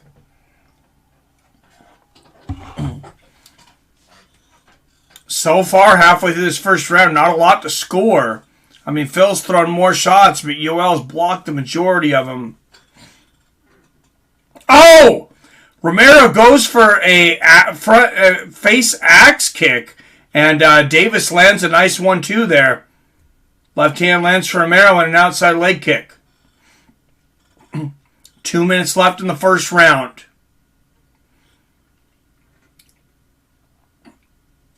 Romero deflects that right hand from Davis. Davis lands the outside leg kick. They're making this round very hard to score right now, just for a lack of activity. Oh, and they clash legs. Romero seemed to get the better of that. Oh, good outside leg kick there from Davis.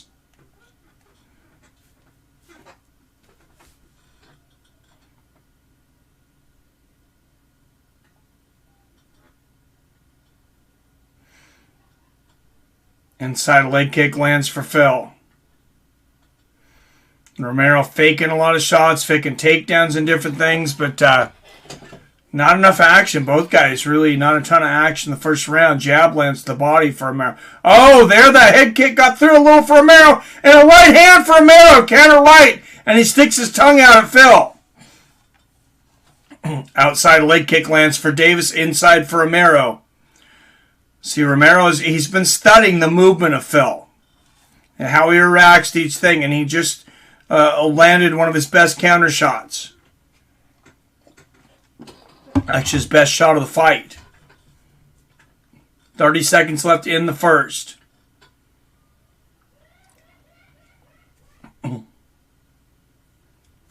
Right hand gets through for Davis. Nice outside leg kick there from Davis. Romero keeps going for that front axe kick. I'm not sure he can land it that high with that much power, though. I guess we'll see. Inside leg kick for Romero. Very hard round to score. Just not a lot of action there.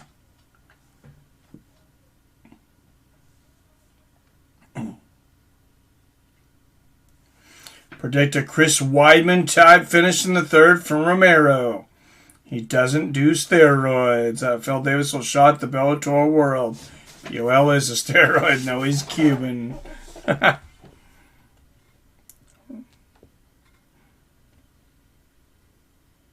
All right, let's not. I'm being being a Russian imperialist.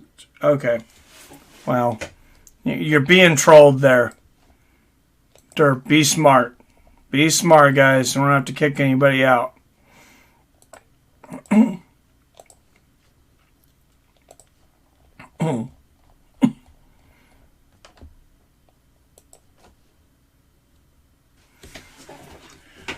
All right. John McCarthy has Phill Davis taking the first round 10-9. I thought it was a close first round. I guess I got to give it to Phill, too.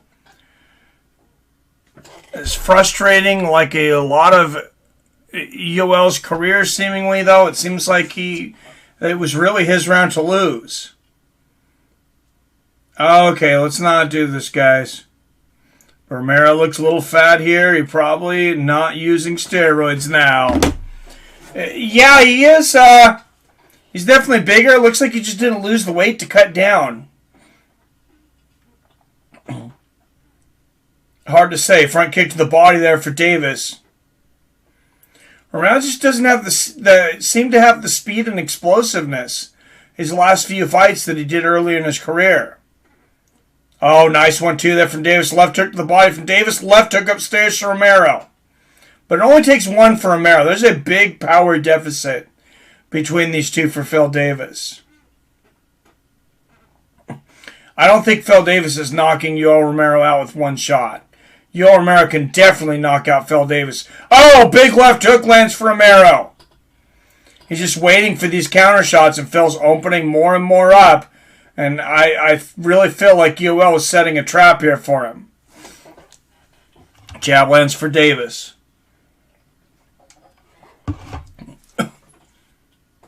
Oh, and there, right hook and a left hand for Romero. Davis landed the right hook before that, but he finally opened up. Left hand, Davis, that's the first shot of the night for him. Shoots for the takedown. Romero easily stops it. Good jab there for Davis. And, 44 years old for Romero. That's one of the best wrestlers in all of MMA, Phill Davis. And he stopped that takedown easily. Right hand lands for Davis. Left hook outside. Romero not throwing here. Good jab there for Phill. Romero has been watching, though, looking for openings and has landed some good counter shots. There's a left hand for Romero. 1-2 lands for Davis. Good jab there for Davis. 1-2 lands for Phill Davis. Romero having a challenge. It's a challenge for him to get inside the reach of Phill Davis right now, too. Remember, Phill Davis has a 5.5-inch reach advantage. Good left hand lands for Yoel. And now Yoel backing Davis up. This is a big cage, though. Nice left hand there for Phill. I think this is a much different fight if this is fought in the UFC Apex in that tiny cage. Oh, nice right hand for Phill. And a good left upstairs. And Yoel Romero started to run out of time more than halfway through this fight. Oh, nice low leg kick there for Romero. Almost takes Davis off his feet. You can tell that hurt his leg. Romero needs more of this.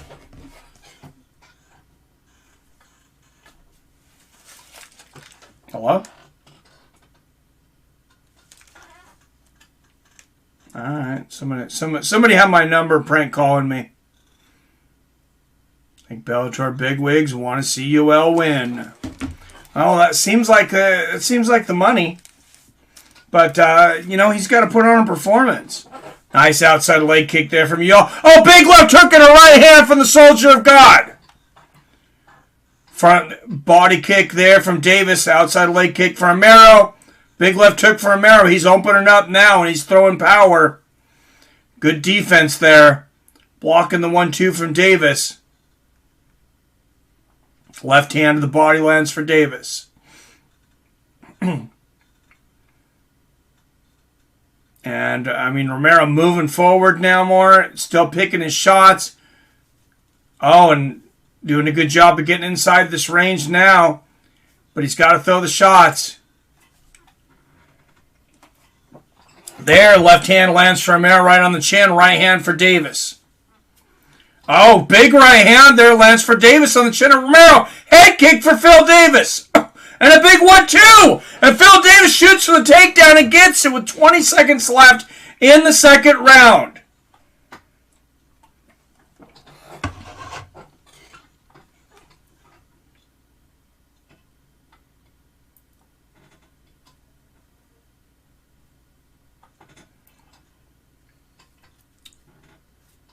Wow, and Phill Davis on top in half guard now. The round is over. And, hey, with that combination and that takedown, even though Yoel landed some great shots, I have it 2018 in favor of Mr. Wonderful Phill Davis.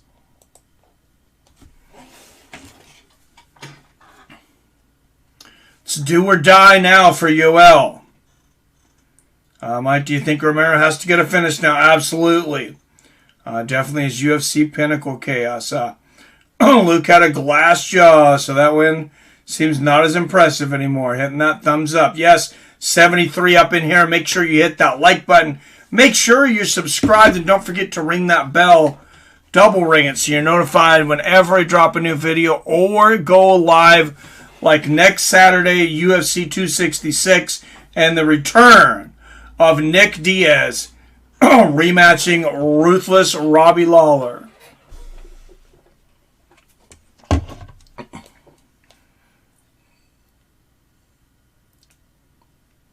All right, here we go for all the marbles here, guys. Seems as if Yoel needs a finish, or at least a 10-8. Here we go.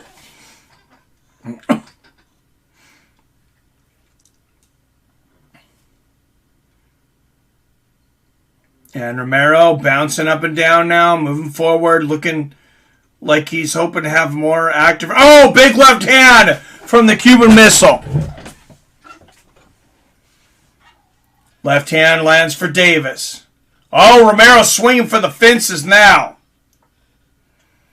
He's got 11 knockouts in his 13 career wins. Left hand lands for Davis.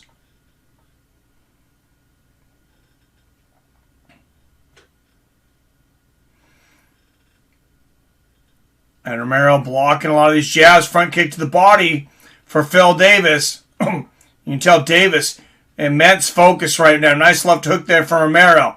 Oh, and a big left hook. And Davis comes in between and takes down the 2000 Olympic silver medalist for the second time tonight. Romero right back up, and Davis takes him right back down. Wow, NCAA wrestling champion versus freestyle silver medalist, and so far Phill Davis is winning the wrestling game and the striking game. Yoel has bigger following, so Bellator brass prefers him. I think so. For me, 10-9 Davis. Robbie Lawler should come out. Let's do the time warp again from Rocky Horror Picture Show. Oh, jeez. And Phill Davis on top now. Yoel Romero, a little more than 3 minutes left, but he's got to get up. And just because you can wrestle doesn't necessarily mean you're good at getting off your back. I mean, how much time did Yoel Romero spend on his back in the UFC? That we see not a lot. Sharp elbows here from Phill Davis to the head and the body.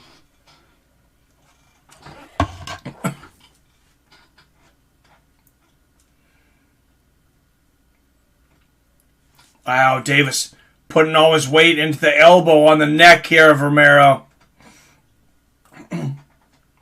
And knees to the body on the ground here from Davis. As he moves to side control, looking for mount. Another big elbow there for Davis.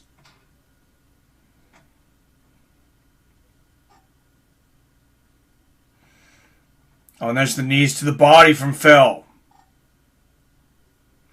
And I don't know how much money Bellator threw at Yoel Romero, but if he loses his debut... Oh, big knee to the body there from Davis. Somebody's going to get questioned.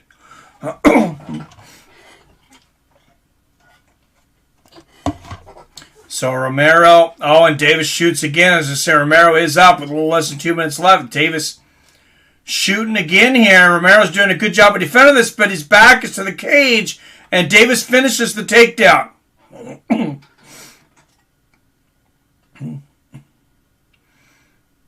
Oh, big shots to the body here from Phill Davis.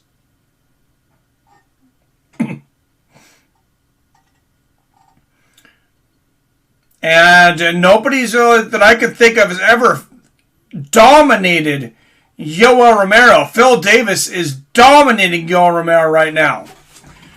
And drags him down to the ground one more time. Phill Davis, relentless with the ground and pound. And Phill Davis doing something I felt like he didn't do a lot early in his career in the UFC. And that is putting together a complete fight. 3 big knees to the body here for Mr. Wonderful. 4, 5, 6. Wow, Yoel Romero just like a side of beef right now, just eating knees from Phill. 40 seconds left. Yoel to his knees, and Yoel is up. And Romero doing everything he can to try to get out of the grasp of Phill Davis. Phill Davis continuing to hold on. And he's got double underhooks. Big knee to the body here from Phill. And this fight is running out of time. 10 seconds left.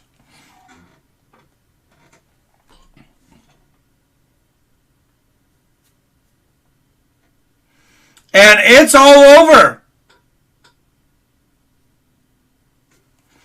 I got to think that's a big decision win for Phill Davis. Davis winning this, Alexander. Yeah, people sleeping on Phill. This is over. You all got smoked. His career is over. What's up, PR? Well, that just shows you UFC ain't the only game in town. Bellator's got a lot of talent. Guys, they really do. Competition is good. I think it makes everybody better. And UFC definitely has some competition tonight. Nobody in the UFC dominated Yoel Romero. Phill Davis tonight dominated Yoel Romero. 3 rounds to 1 easy. Alexander says, I'm going to be 2-1 for Davis. Yoel should retire, right? Yoel is an overhyped meathead.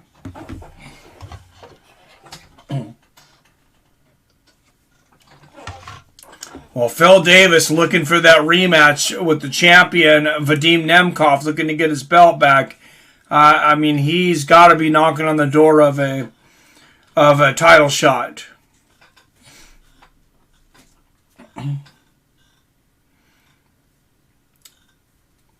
All right, and you see the stats.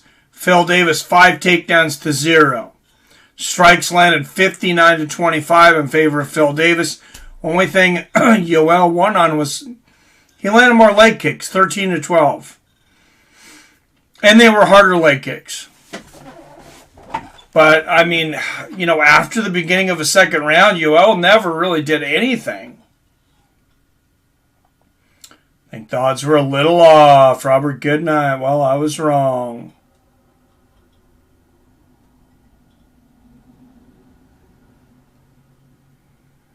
All right, so that sucks. I'm headed to bed, fellas. Good night. All right. Hey, thanks, Robert.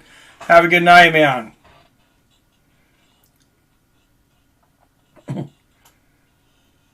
All right, still awaiting the decision. I mean, Yoel Romero saying he thought it was 5 rounds? How could you not know by now?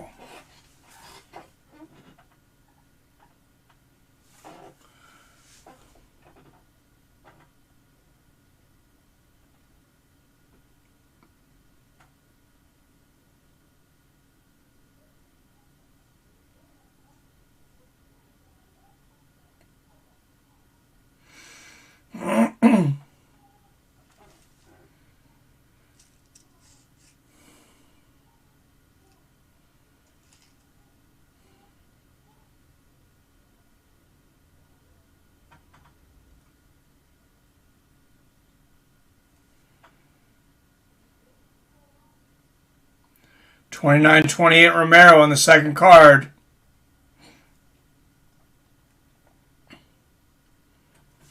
All right. And the third one, 30-26.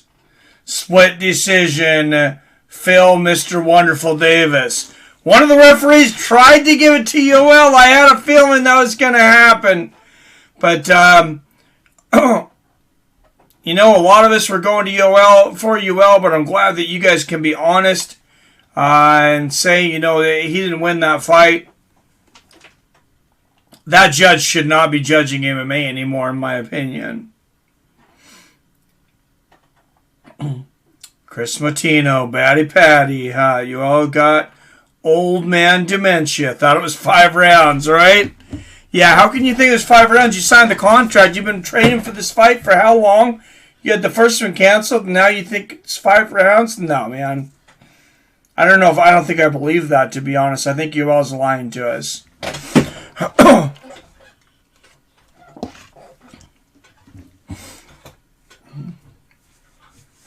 Think Yoel is over. Yeah, at the level he was, being the contender he was, I think you guys are, I think we're right.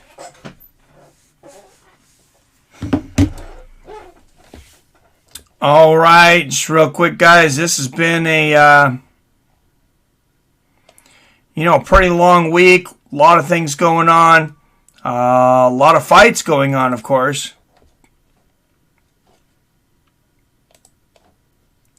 We're going to take some calls for anybody that's still in here.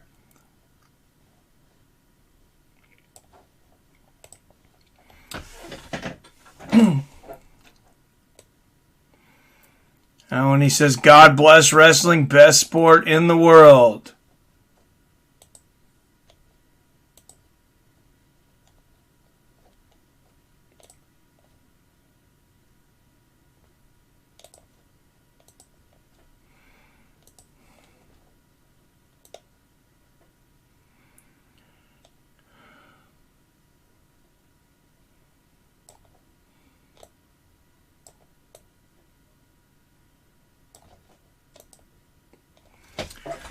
All right, call in to give your opinion, guys. Right up there, 425-791-8730.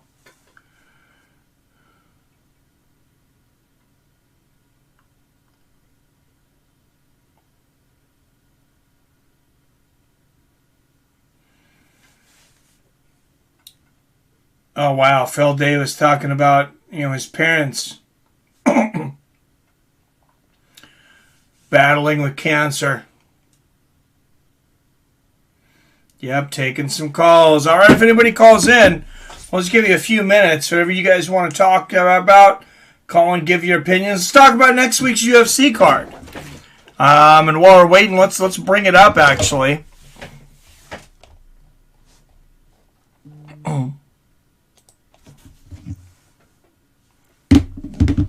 And, man, MMA judges, though, just suck. How in the hell you give... One of the judges gives that to Phill Davis. That was... to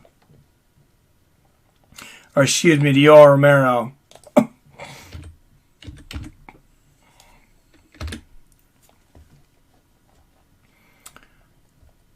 All right. Bringing up this card here in just a minute. UFC 266. Want to bring that up and talk about it. Anybody who wants to call in. Excuse me. Numbers right up there.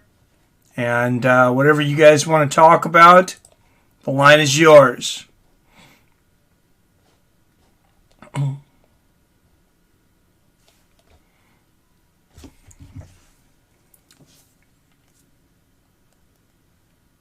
All right, we got it. Anyone know Jenny from the Jeffersons in the movie Goodfellas? I didn't know that.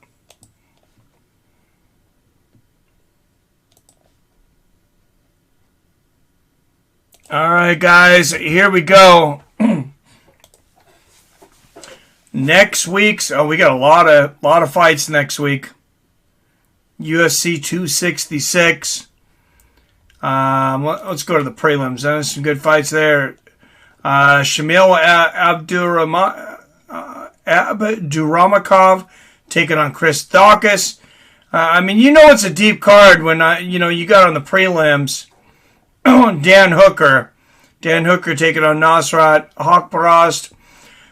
Then the main fight of the prelims, Merab Vilshvili taking on Marlon Moraes. That should be a battle. And then a big main card. No, nobody calling in yet. All right, Jessica Andrade, a big favorite against Cynthia Calvillo, take it on. And look at this heavyweight. Look at this heavyweight bout. This could be your main event or easily your co-main right here. Jairzinho Rozenstruik taking on Curtis Blades. That's a hell of a battle. Striker versus grappler, and Curtis got some hands on top of it. Then, of course, you got the return of 209 Nick Diaz taking on Ruthless Robbie Lawler. A rematch from their bout from UFC 43. That's right, all the way back at UFC 43. First time I ever seen Nick Diaz fight. And then you also got 2 title shots. Lauren Murphy, a big underdog, challenging the women's flyweight champion Valentina Shevchenko. And then in the main event, Brian Ortega, number 2 ranked flyweight, getting his second crack at the belt. Of course, he had one shot against Max Holloway a few years back, taking on champion Alexander Volkanovski, who comes into that one a minus 170 favorite.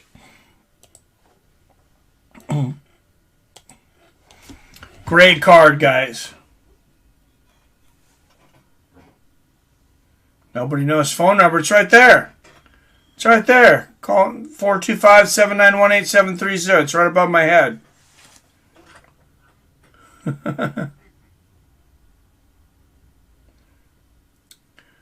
All right, guys. Nobody's going to call in. I'd spend a little time with the family before we'll go to sleep.